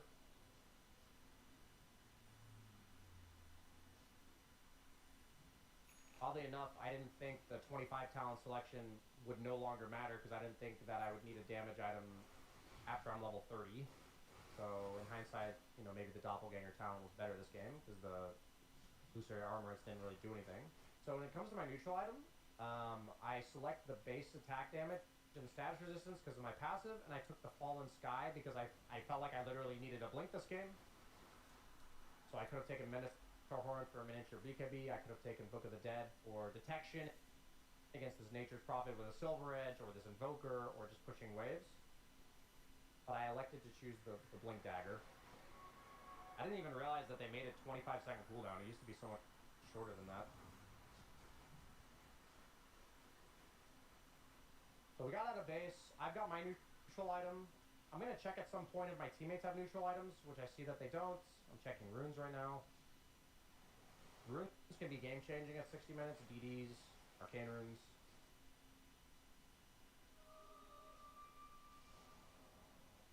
So notice how I after that death with the sheep that I talked about, where I'm just dying for a stupid reason, I'm like dialed in. I'm going invis all the time. I'm doppling preemptively. I'm like, you know, blinking away, going invis again.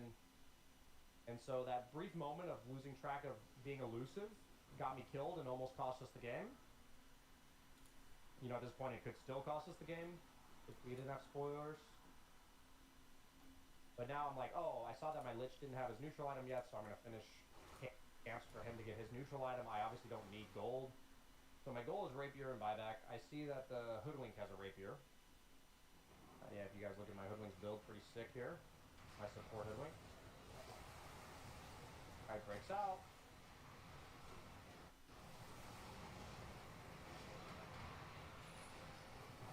Go on the Tusk in the back.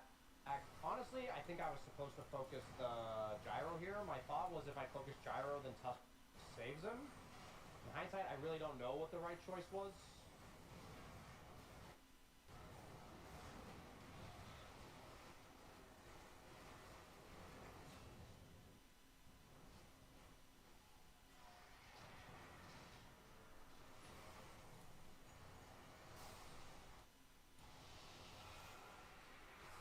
But the Tango has a gem at this stage of the game, so I die. I do have buyback though, because we're losing our fountain, or our throne. This was actually the stage where I realized they're gonna bum rush our base, because before that we had fort, but now we don't. So I'm like, you know, they're gonna bum rush our base.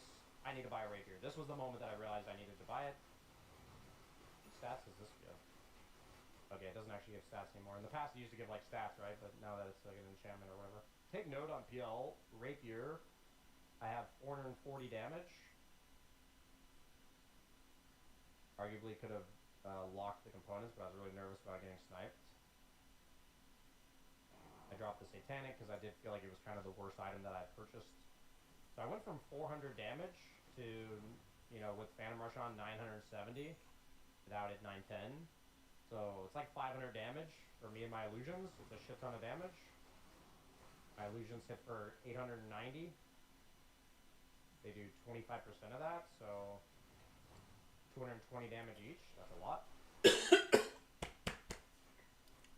why does my PL keep losing his hat?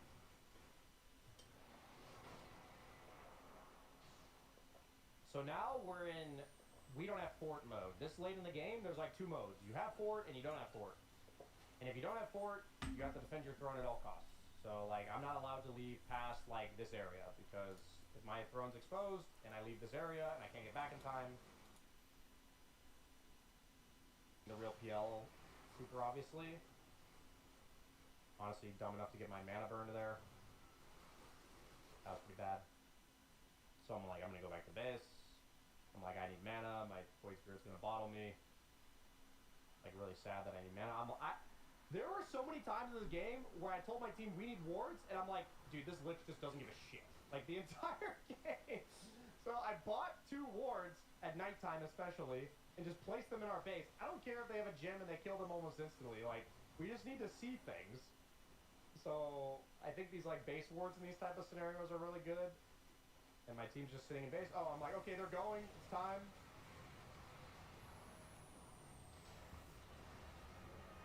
I'm looking for somebody to bum rush. I need to kill the gyrocopter, so I abyssal him.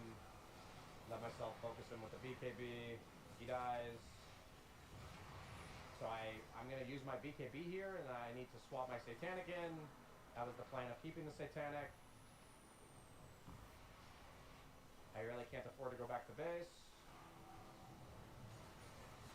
Yeah, the Satanic paying off. Huge dividends there. Managed to hold the throne. It's a crazy freaking game, dude.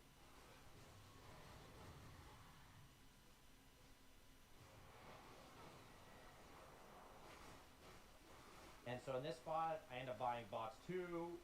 My Void Spirit communicates he's going to push top. I'm going to push bottom.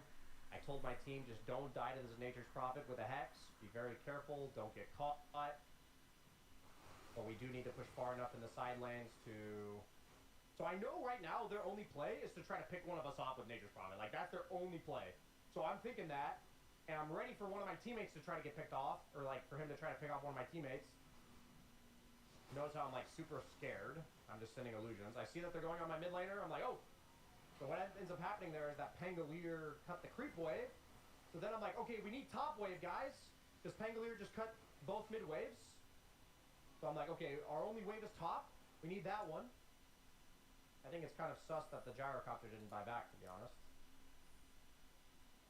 I know it's like, in theory, he holds it, so he has it for base, but I think at this stage, letting us walk down a lane is the worst thing they can do. It's arguable. It's arguable. So like in this case, I have Rapier.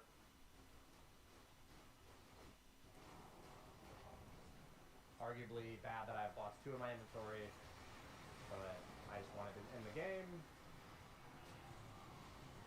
And we're going to manage to focus the throne and win the game. So yeah, that was quite a doozy. That was quite a doozy of a game.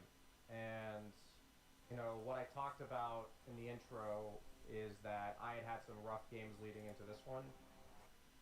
And, you know, around 15 minutes, I felt like I just could not catch a break.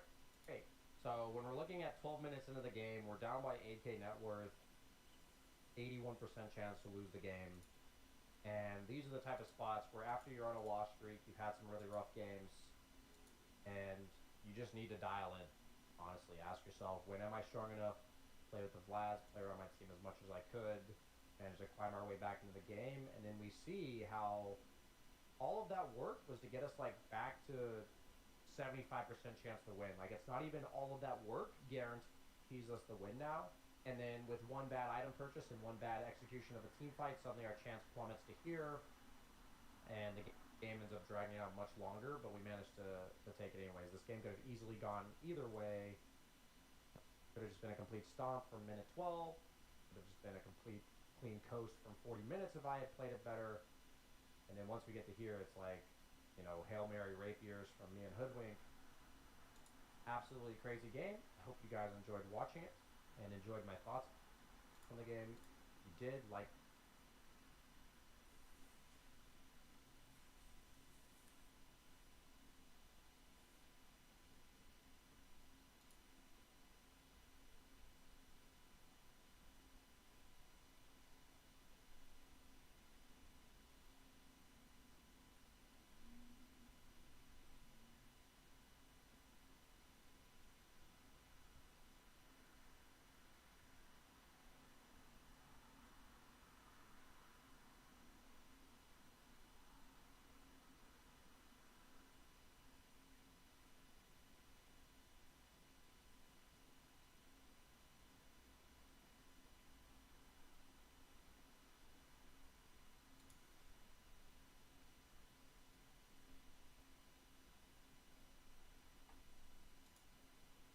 You know what?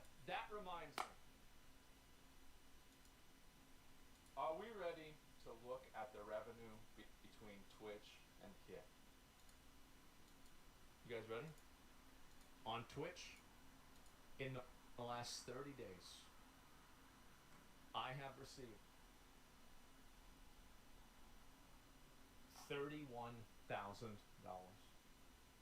Now, on Kick. Any guesses?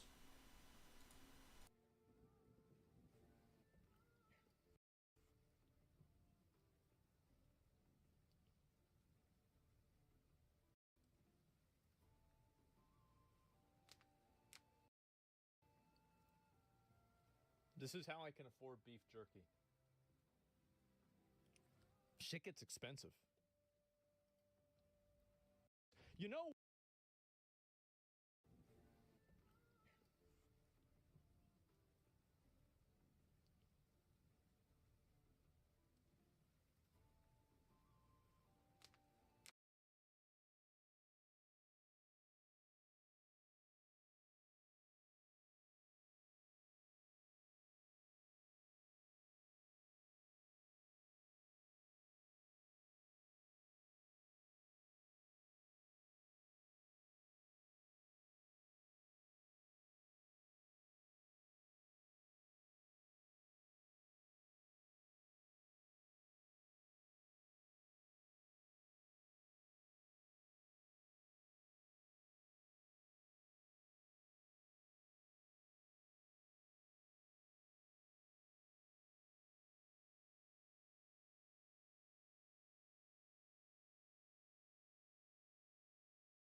Beef Wellington is a paradox. Its puff pastry crust needs to be cooked really hot to become golden brown and crispy, while the cannon of beef tenderloin just underneath needs to stay about 70 degrees cooler for a juicy medium rare. Done well, it's a superb dish that's the perfect holiday centerpiece. We'll use an unconventional, two-step baking from frozen strategy for a perfectly cooked Wellington. Start by seasoning the center cut of a beef tenderloin with about 1% of its weight in salt. Then wrap it tight for a cylindrical shape. I'm going to cook this sous vide at 130 degrees Fahrenheit. Then I'm going to shallow fry this at 400 degrees Fahrenheit to sear it. I'll season this with some fresh ground pepper, and then this can go chill in the fridge while we prep our insulating layer of mushroom duxelle and then wrap everything up. Mushrooms are about 90% water by weight, so we need to slowly cook that out of them so they can absorb Welcome to the stream. residual meat juices when the Wellington is baked. I almost passed out. Use a touch of Madeira if you want it traditional, and feel free No one to was try here the at the time. alcohol if you're a touch dramatic. Or some people stopped by, and then I guess they got busy or whatever. Laying out a layer of thin sliced cured meat on some parchment paper. Thanks so much for joining. Now spread out the dough. If I don't know if you're one of my friends or if you're new to the stream. The stream is really to chat about men's issues. So if you do have something that you want to bring up, please feel free to bring it up. I'm glad for you to participate. And if not, then I might just play some Dota or we can watch some videos together. What else? I was just watching someone make a beef Wellington, which was interesting. Wow, that looks crazy. If you're trying to build muscle, this chocolate PB bulking Bulk shake chocolate has over PB in 1,000 1,000 calories, 62 grams of protein. 5% Greek yogurt, peanut butter, some dark chocolate, tablespoon of cocoa powder, maple syrup, a scoop of chocolate protein, and chia seeds for extra fiber. Then blend that up, and this is going to help you hit your calorie and protein goals. Perfect for the bulk. If you're trying to build muscle, this chocolate PB bulking. It's intense. That's so much. Oh, this was a good game. I mean, I just watched the highlights, but I didn't see all of it. There's a new hero on Dota, by the way. That looks really good.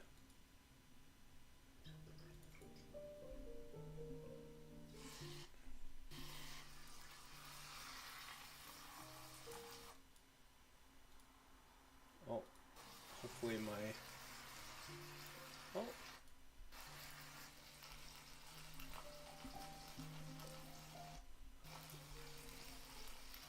Black pepper.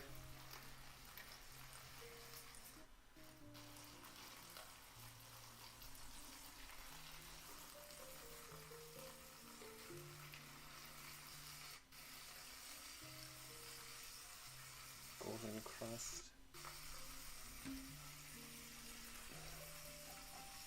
This looks like Coco Van.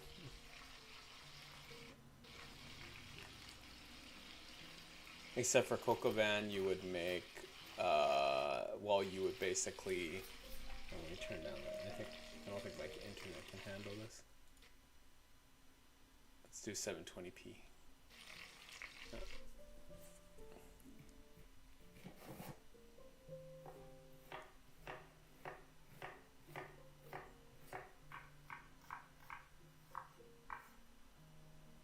I think this is Coco Van, right? Yeah, take out the chicken.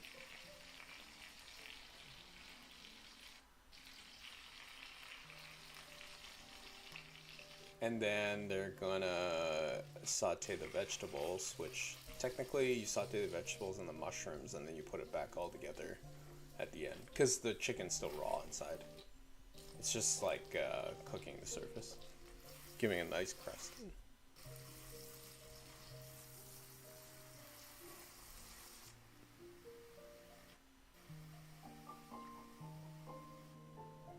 And sometimes you blot out the oil just to... Oh.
Welcome to the stream. Or welcome back. I don't know. You first just joined. Thanks for joining. If you're new here, I'm the host, TRG. This is my YouTube channel, and I'm new to live streaming. Point of these conversations is just to talk about men's issues. So I don't know if you're a man or a woman, but if you have an issue, please type it in the chat. You can type it anonymously if you'd like to enter something in, and I'm happy to give my opinion on something. And in the meantime, we can take a look at other videos or whatever that are about these kind of things. Yeah. So previous times that we talked about like getting out of debt and mental illness problems amongst men. That was like a very, very big issue. What else have we discussed on this channel? Today we briefly talked about marriages from different cultures and how you're sometimes you don't know what you're signing up for. You marry into a relationship where you're not just marrying that person, you're marrying their entire family and maybe all of the problems that come with that. So some people I think are aware of those things and some people are definitely not.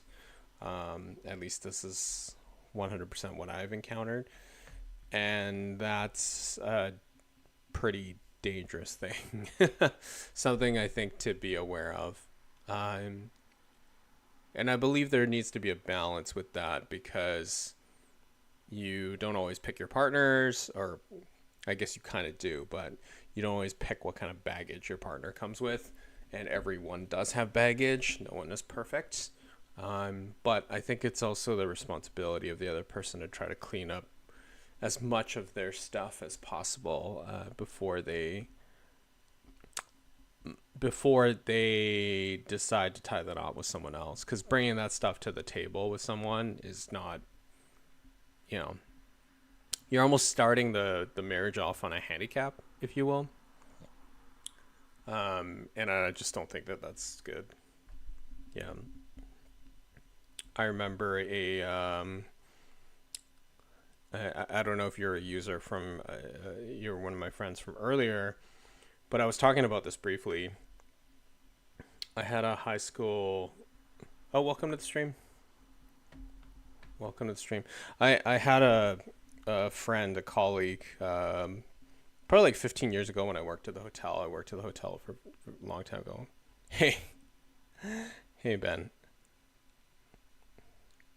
I don't know. Have you heard this one, Mortgage Mate? When I was talking about my old colleague that got married to a girl in the Philippines. Did I tell you about that one? Or were you here when I was talking about that? Maybe you weren't. Anyways, I can go into it. That's fine.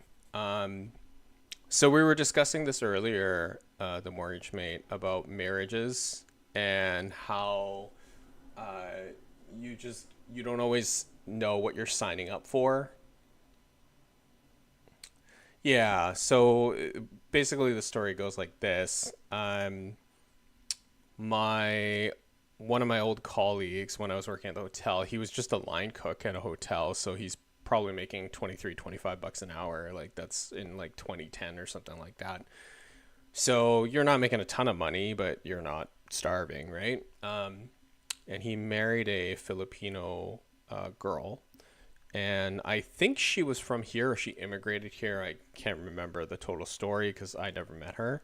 But for their honeymoon, they went back to the Philippines, and essentially he went with her to her like hometown or whatever, and all the relatives that he met there were basically like holding their hand out for like a hand me out.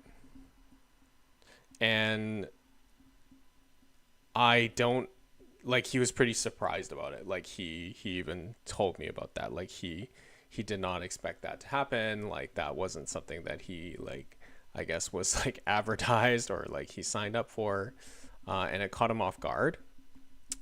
So, you know, that's just one of the things. And he was kind of put in this like really weird situation, right? Like this is his new wife. He just married her. They just had their honeymoon, and then he's meeting his entire extended family.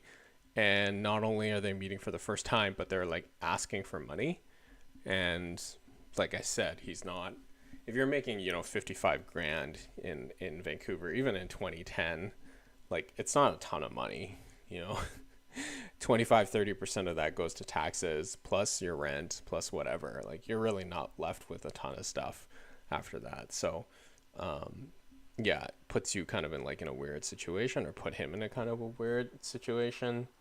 And it just got me thinking, like, you don't always, you know, we pick the partners that I guess we want to be with, but we don't always pick the problems that we want to inherit from them. Or we don't always get a say, I guess. And that's not to say that everyone's perfect. They're not, for sure. You know, I think everyone has their own faults and stuff like that. But I do feel like this goes for both men and women. I think we probably owe it to our future partner to try to work out our shit as much as humanly possible on whatever we can do, right? So if it's psychological issues, we probably need to go to therapy and see a shrink or work out some of those things. Like if we have anger issues or whatever, to like work out some of those things. So yeah, I was reminded about that just recently, actually, which is quite interesting. Yeah. And so I think we have to be like really careful about that stuff, because you can cause like a lot of resentment. Like I think, I don't know if you were tuned in here when I was talking about my uncle's son in North Carolina, and how his wife, I don't want to say she married him for a green card, because I don't even know if that's true, to be honest with you. Maybe they hit it off and they fell in love or whatever, but like she was immigrating to America through him, and then she basically brought her entire extended family. And by extended family, I'm talking about like 10 people, right? Like her mom, her dad, so the in-laws, her sister, her sister's husband, her sister's 2 kids. And then I think there was like an uncle and aunt. And then obviously his wife and like his child. And I think they were expecting another one. So you literally have like 10 people. Oh, am I? No, but I've made a recipe that's similar to this. Coq au vin. Or this is a version of this. Coq au vin doesn't typically have cream, by the way. And you can use any carrots, or you can use any kind of vegetables that you want. But yeah, these are the sauteed mushrooms. Takes a little bit of time, a little bit of TLC, but if you do this dish right, it's very impressive. Yeah. But yeah, my yeah, it is really good. And it's one pot, by the way, Orange Mate. You don't really need to, you don't need to wash any other dishes. You just saute everything in one pot. It takes, part of the reason why it's time consuming is because, you saute the chicken, and you just brown it, obviously, to get a little bit of the fond and a little bit of the coloration. Then you take out the chicken, and then you have to saute the shallots, and then after you cook the shallots, then you saute the mushrooms. Like you take them out and you saute the mushrooms. So it's a kind of a 3-step process, and then you add everything in, you deglaze it with wine, and then you maybe, you know, add some cream if you want to, and then you finish off the dish, right? Because obviously the chicken is raw at that point. It's not, you know, fully cooked. And that's it. You can serve it on like some mashed potatoes, some rice, whatever. Yeah. It's not a difficult dish. Maybe 6 ingredients, not including salt and pepper. Yeah, mushrooms, chicken, some parsley, shallots, some cream. You don't even have to use red wine if you don't have to. You could deglaze it with chicken stock or deglaze it with water if that's all you have, or some like vinegar at home, whatever you have, red wine vinegar, apple cider vinegar. Yeah. So if you didn't know, this is one of my hobbies, cooking.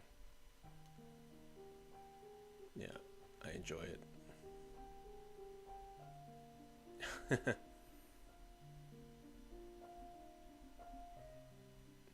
Cooking shows are funny.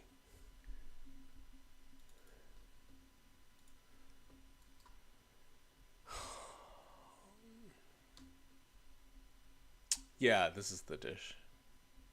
Coq au vin. Yeah, it's a very, very traditional French dish.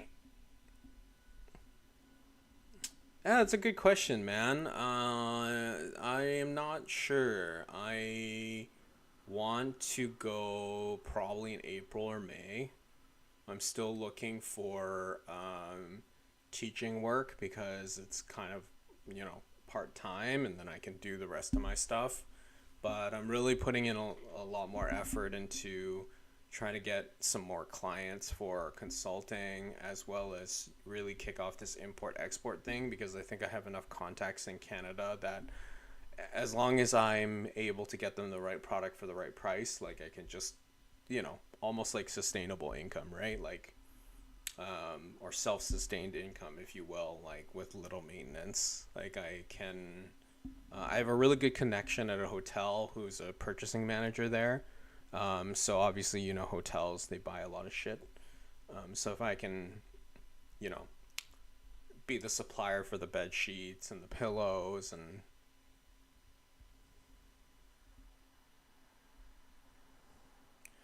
I don't know. I mean, he messaged me and he told me that Zishan was looking for people. So he said, like, if you're looking for a job, you can go contact him. But and then he was curious how I was doing, and I just said, like, I just simply said, like, dude, like, I'm good. Like, well, for now, anyways. Like, just, are you okay? Just make sure you take care of yourself. Yeah. So I don't know. Yeah. Yeah.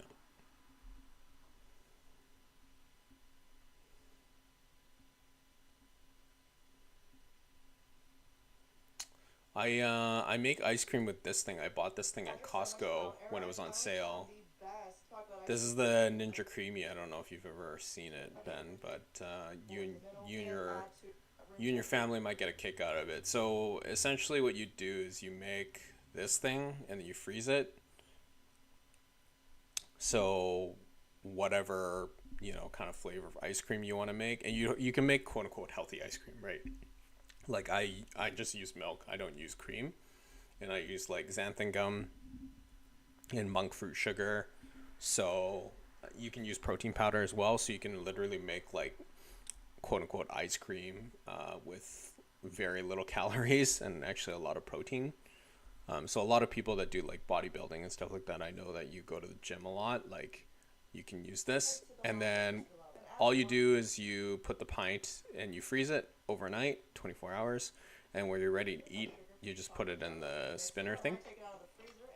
And that's it. And then look at the quality. Actually, she could respin it. I think she's gonna respin it in here. Yeah, she's gonna add some Oreos to make this like cookies and cream. And then it's like this. And there you go. It's super creamy and delicious. Plus, it's so easy to make and it doesn't have a bunch of ingredients. Yeah. And there's all different types of recipes. You can make it with like Jello, like the actual pudding packets of the powder packets of Jello, because it has like a binding agent to like make it, thicken. so that you don't have to use cream. Cream is like basically like the fattest thing that you can have on ice cream, right? That's what makes it unhealthy, and sugar. So if you replace those two things and find a way to make the texture about the same, then yeah, it will turn out like that. Yeah, man, it's look, Costco had a really good deal at that time. I got this one. It came with like obviously the original thing, but it came with like 2 additional containers, and it was $50 off. So it was like $149, whatever. And before I left to China, actually, when I got it, I used it on a weekly basis. Like I would make matcha, I would make chocolate, I would make coffee. You can make like sorbets. So if you just want to like grind up, you know, those like Dole pineapple cans, like you can literally just take that, like put some water in it if you want, like blend it all, and then freeze it, and then you can just make like a, you know, pineapple sorbet or whatever, right? It has the sweetener in it already. Or you can go full-fledged, you can make full-fledged like ice cream, right? Like you can buy the cream and the milk and everything like that, but I like to make the quote-unquote healthy version, so I don't eat myself into fucking oblivion. But yeah, there's like other recipes like Ninja Creamy. This is a very viral kitchen product that went viral during COVID. But let me like show you.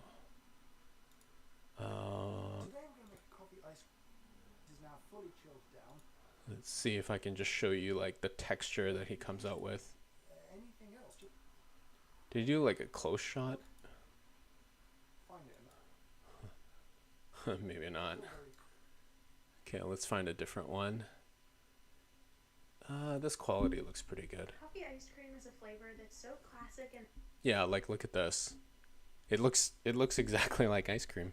nostalgic for me. It was always a staple. I mean, it is ice cream in a way. I wanted to nail this recipe. With only 4 ingredients, this coffee ice cream is so simple and incredibly delicious. Start out by adding instant coffee, milk, vanilla, and maple syrup to your container. Give it a good mix. Interesting. Put it in the freezer for 24 hours. So if you didn't hear that, it was vanilla, milk.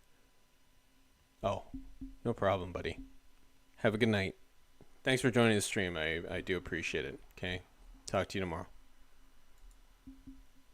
Then spin it on full You take care. I wanted this ice cream to be thick, so I didn't add milk to the respin. I only had to respin it once and got this gorgeously thick and creamy consistency. And it only seemed right to scoop it into my biggest coffee mug. If you're a coffee lover, you gotta give this a try. Don't forget to save this recipe for later and follow along for more powder. So I didn't add milk to the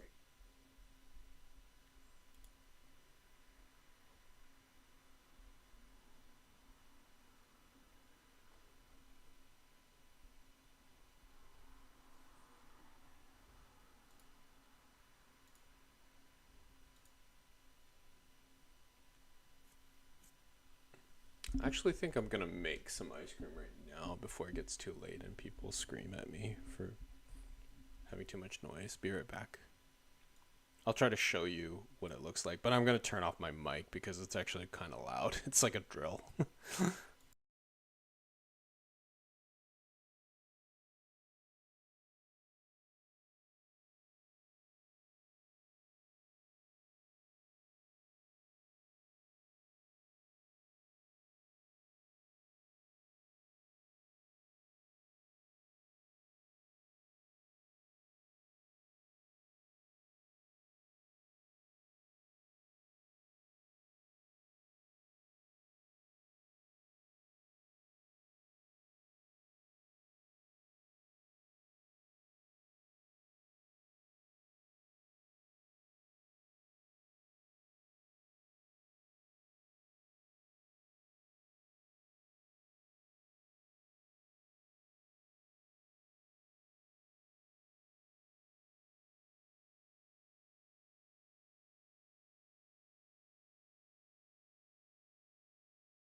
So I know no one is on right now, but I just want to show you. I do have the Ninja Creamy. So this is, you put this in the base and then you literally pop on this drill thing.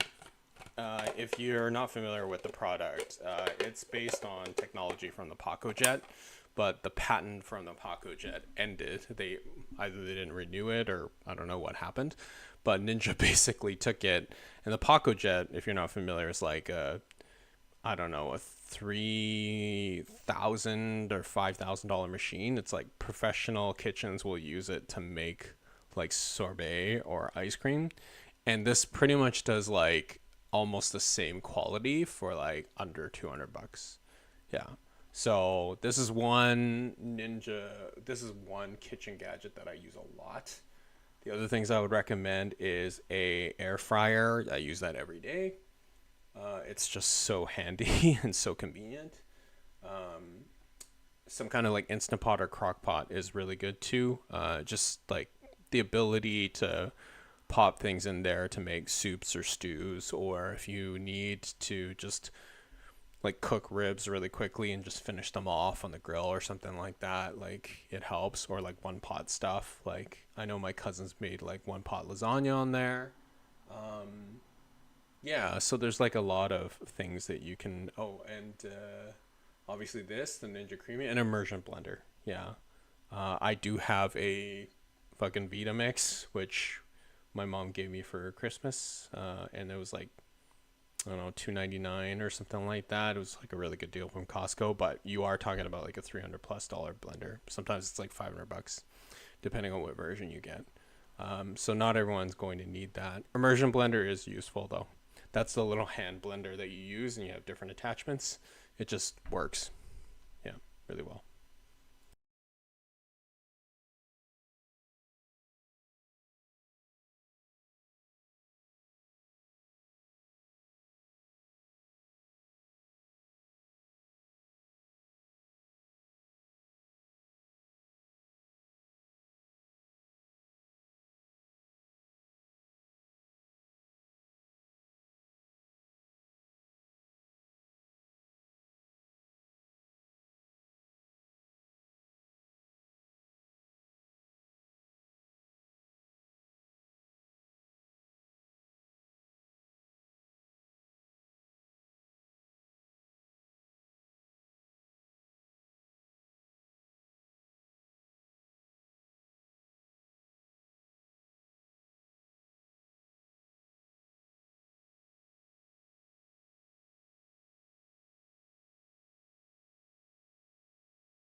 Okay, everyone, let me show you. This is the chocolate I made. Do you see that? The consistency?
One Ninja Creamy recipe that has been on repeat over here is this coffee protein ice cream. It has over 30 grams of protein per serving, and it is so creamy and delicious. You guys are seriously going to love it. It's also completely naturally sweetened, and you can use a decaf coffee to make it perfect for a nightcap. Recipe details below. You're not going to regret it.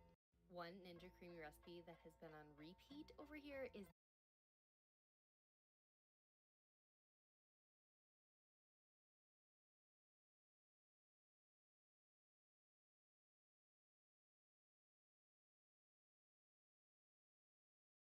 Here's how you make my super easy 2-ingredient, low-calorie, no bake, no refrigerate, no flour, no sugar, no gluten, no egg, no carb, no fat, no woman, no cry, no beans, no greens, no potatoes, no tomatoes, no lambs, no rams, no hogs, no dogs, no chicken, no turkeys, no rabbit. Here's how you make my super...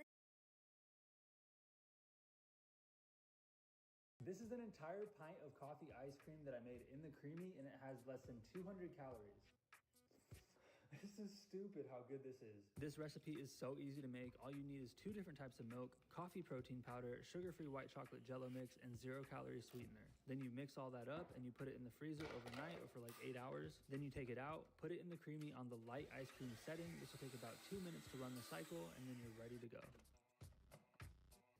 Oh my God. This is fresh out of the Creamy, 1 spin. I don't really think I have to say anything else. It's super creamy, it's delicious, it has caffeine.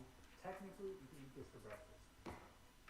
This is an entire pint of coffee ice cream that I made in the Creamy, and it has less than 200 calories. This is stupid how good this is. This recipe is so easy to make. All you need is 2 different types of milk, coffee protein powder, sugar-free white chocolate jello mix, and 0-calorie sweetener. Then you mix all that up and you put it in the freezer overnight or for like 8 hours. Then you take it out, put it in the Creamy on the light ice cream setting. This will take about 2 minutes to run the cycle, and then you're ready to go. Oh my God. This is fresh out of the Creamy, 1 spin. I don't really think I have to say anything else. It's super creamy, it's delicious, it has caffeine. Technically, you can eat this for breakfast. This is an entire pint of coffee ice cream that I made in the Creamy, and it has less than 200 calories. This is stupid how good this is. This recipe is so easy to make. All you need is 2 different types of milk, coffee protein powder, sugar-free white chocolate jello mix, and 0-calorie sweetener. Then you mix all that up and you put it in the freezer overnight or for like 8 hours.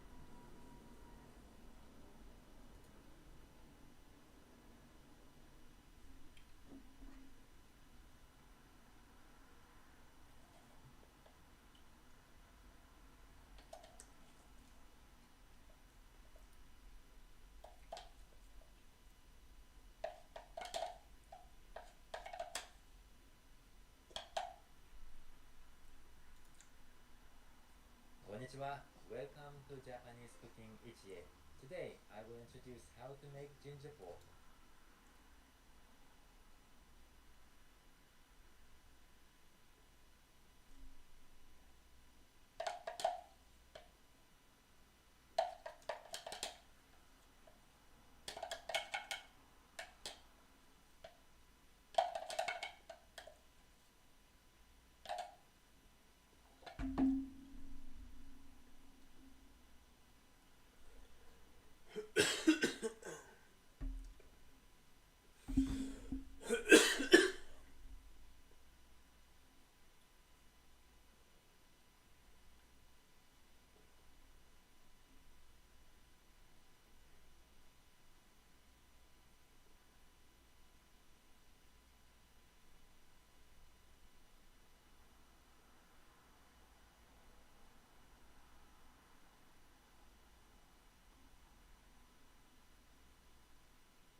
It really did feel like a rite of passage when I got my first Le Creuset pot.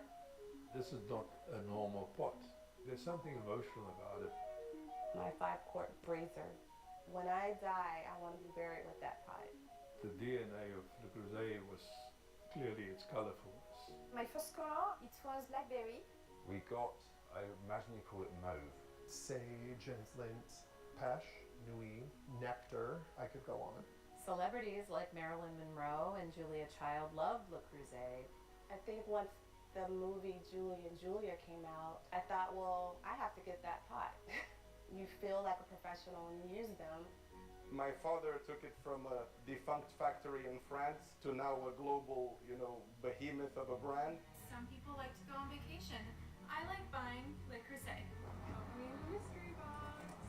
When you buy a Le Creuset pot, you do it with this guarantee that it will last you a lifetime. But they found a way to nevertheless encourage people to continue buying more. To be honest with you, this isn't even everything.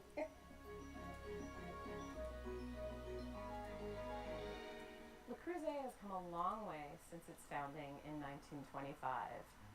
It all started in a small town in France where two industrialists added colored enamel to a cast iron pot. Flame, which is also known as volcanique, is the original color of Le Creuset. Up to that point, most of the pots and pans you would see in a kitchen were in drab colors. They weren't fun. Oh, I see pink! $300 or $400 for a single pot is a lot of money. Le Creuset is one of the most expensive cast iron products on the market today, and they would say that's because of the craftsmanship that goes into these products. We have this manufacturing experience that starts off very loud, very dirty, almost violent, if you will. The liquid metal is poured inside a sand mold.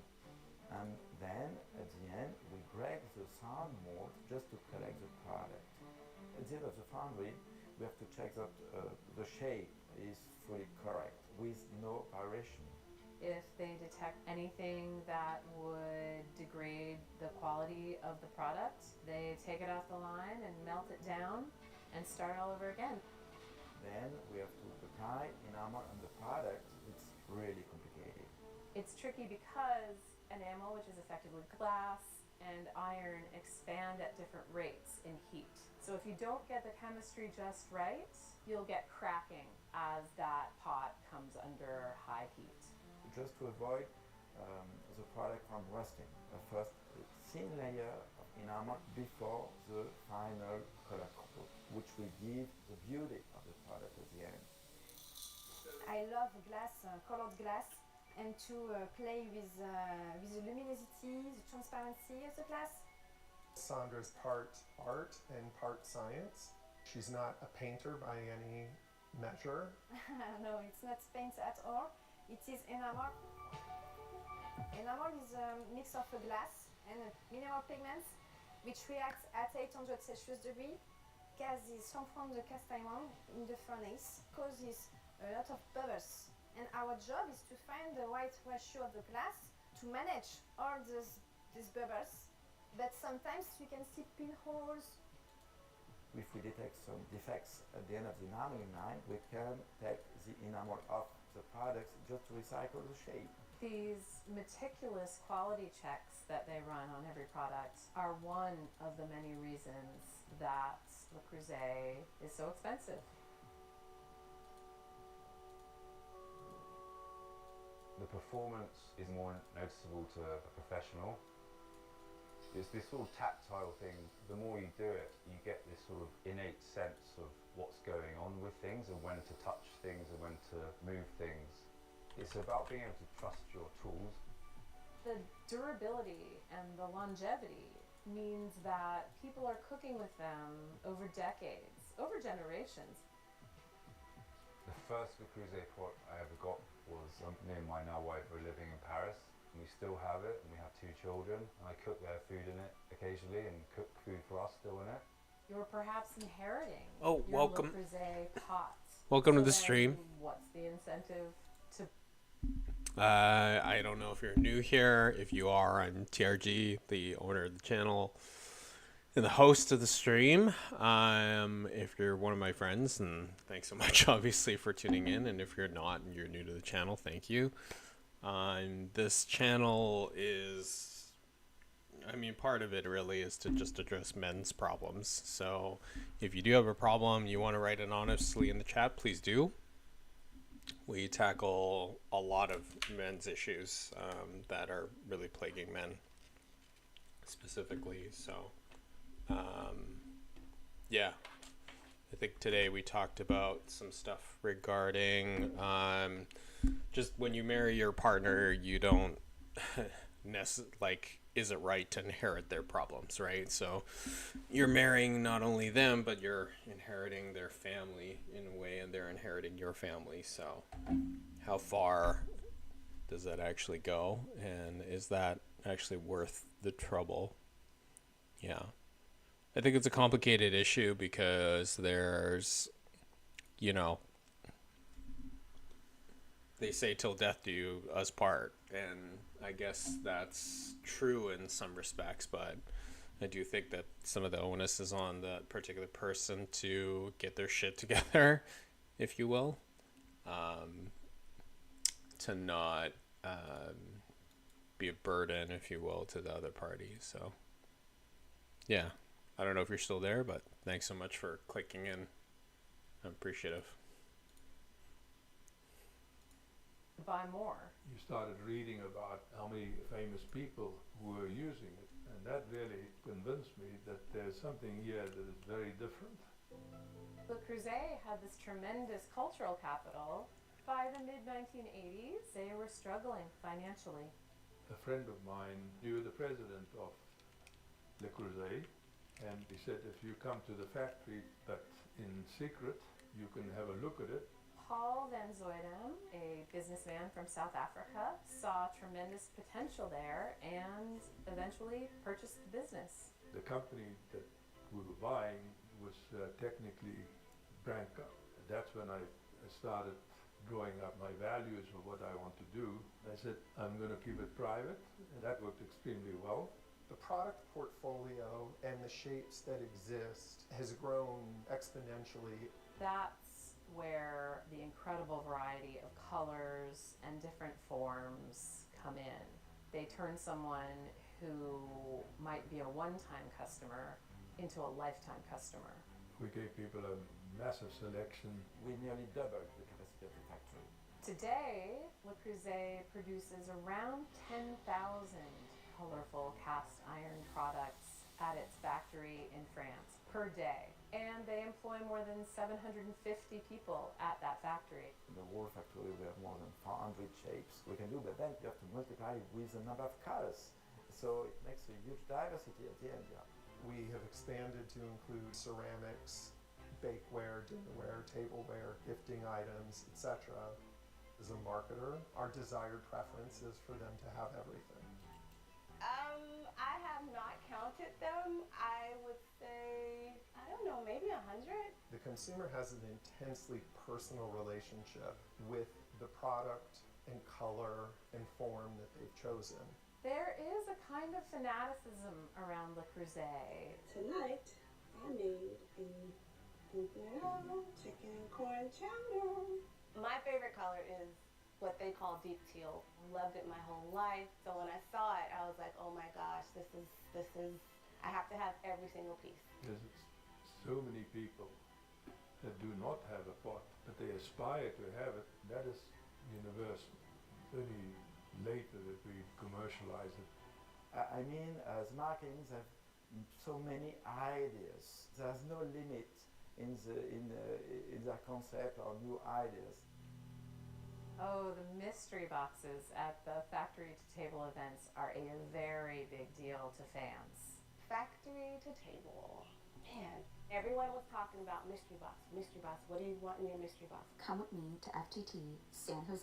Hey, welcome to my crusade! You have these very active online groups on Facebook, on Reddit, where consumers are sharing information, almost in the way of a fan club. You know, they're helping each other to acquire these items and feeding each other's fandom. So not every country gets the same color scheme. And so that also kickstarts a little bit of panic. And you're hoping that it arrives in your country, but it might not. It is all pretty clever marketing and also gamifies it a bit for the consumer. Even in retirement, colors can come back. If they were to come out with detail another line, of course I'm going to get it. Their product line is always expanding and evolving. You have stoneware, stainless steel products, you have ceramics now. Today we have a ceramic plant that is based Oh, in northern hey Thailand. Pablo. That did provide. How are you? I didn't know that you were still awake. I thought you probably passed out. It's pretty late.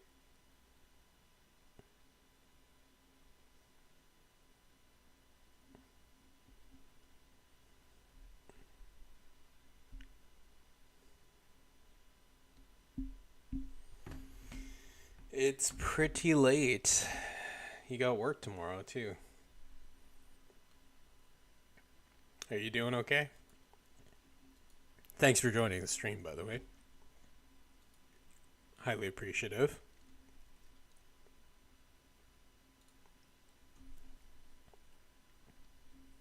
Thank you, thank you.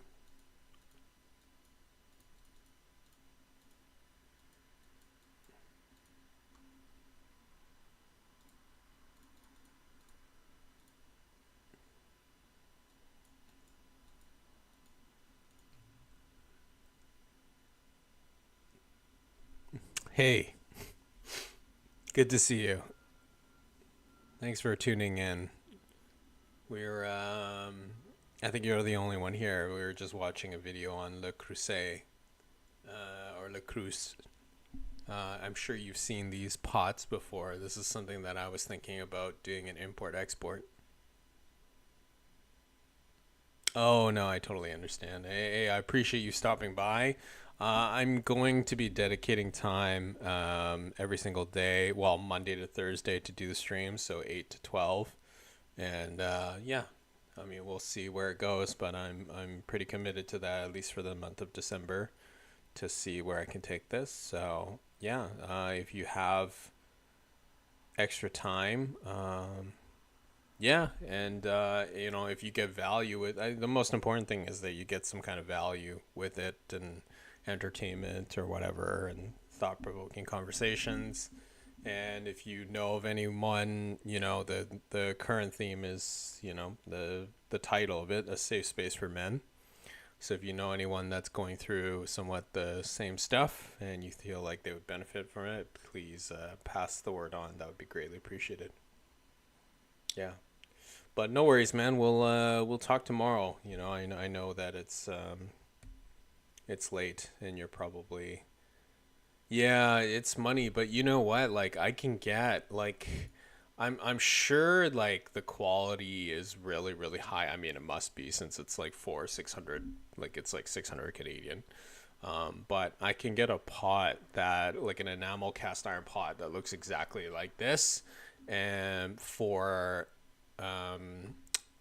like 27 USD in China, you know. So I was thinking about shipping it over, but it's obviously heavy, right? Like, yeah, with shipping costs alone will probably burn me another 50 USD, I think, to get it over to Canada.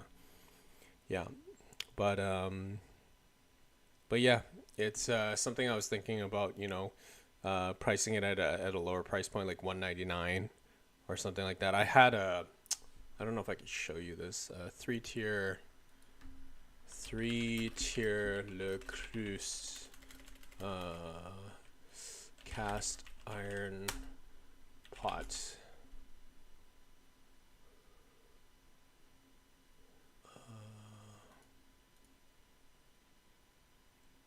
Yep, chat soon.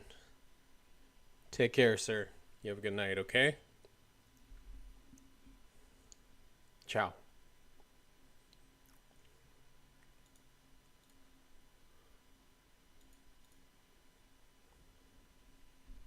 It's cast iron in France. We accumulated 100 years of knowledge and know-how. The sound machinery, all the melting platform, it is really huge equipment. It will be so difficult to move this factory from another location, even in France. I would not even dream of putting it this anywhere else.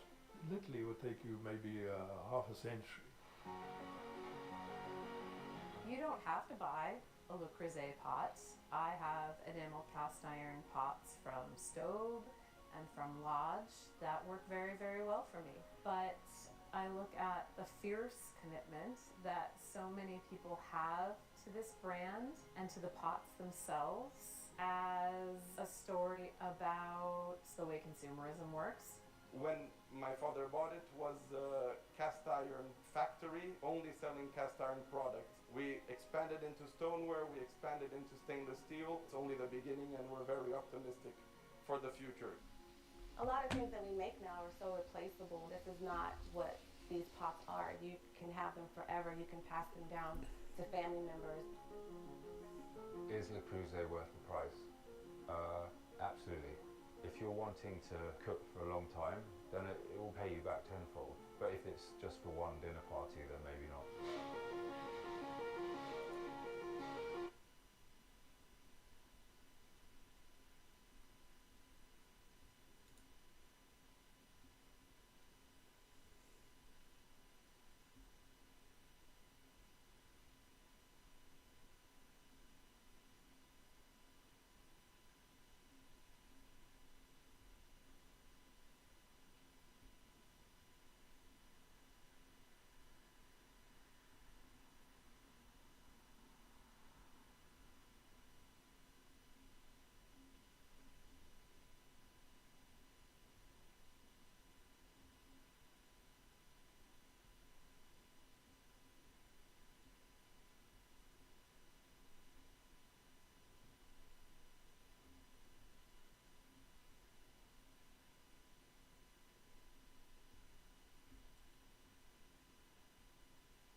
Do you know why Japanese bread is always so soft, so fluffy and rich with that gentle milky sweetness? It's all in the dough, soft like silk, smooth like cream. This is milk bread, the cloud-like loaf that's loved across the world, with its delicate texture and lightly sweet flavor, and the best part, you can make it right at home, no bakery skills needed. Let me show you how. Let's begin. Have you noticed how Japanese bread is always so soft, so cloud-like, with a slightly sweet and milky flavor? And the best part, it stays soft for days. This is no ordinary bread. It's Hokkaido milk bread, a special kind of loaf that tastes incredibly milky, with a texture so light and fluffy. In today's video, I'll walk you through every detail, the secret behind its softness, the unique dough texture, and why it stays pillowy for so long. Tangjong. A simple rule. Start by mixing milk and flour in a small saucepan. Whisk until there are no lumps, smooth and even. Then cook it on low heat. That's important. No high heat here, or it'll cook too fast. Keep stirring. You'll start to feel it thicken slowly. What we want is a smooth, thick paste, just like this. No lumps. This is your tangjong. And it's ready. Scoop it into a bowl and set it aside to cool. You can even store it in the fridge. This paste keeps the bread fresh and tender for longer. You can actually add tangjong to any bread recipe to make it softer than ever before. Now, let's prepare our yeast mixture. Here I've got lukewarm milk, sugar, and active dry yeast. Since we're using active dry yeast, it needs to be activated first, so combine the milk, sugar, and yeast in a bowl.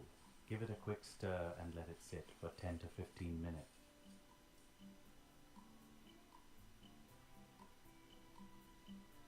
You'll know it's ready when it looks foamy, just like this.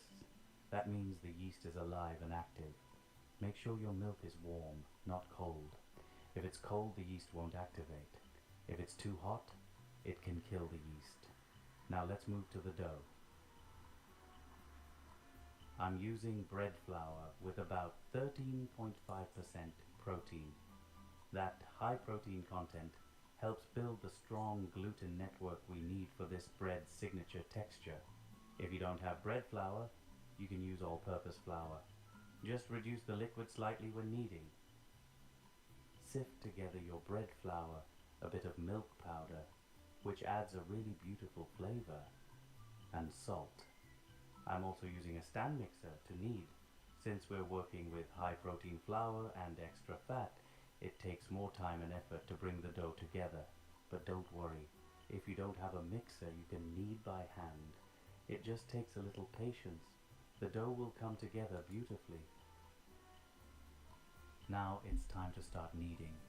Set your mixer to low speed. I'm using speed 2 here. We'll go slowly at first, just to bring the dough together gently. You can actually add all the ingredients in at once, except the butter. But I like to add step by step for better control and smoother texture. First, pour in the yeast mixture we prepared earlier. Then add a bit of cream. This gives the bread a rich, velvety taste you'll love. Now for our tangjong, that beautiful roux we made earlier. Add it slowly while kneading. Let the dough absorb it bit by bit. Then I'm adding some condensed milk. This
Okay, everyone.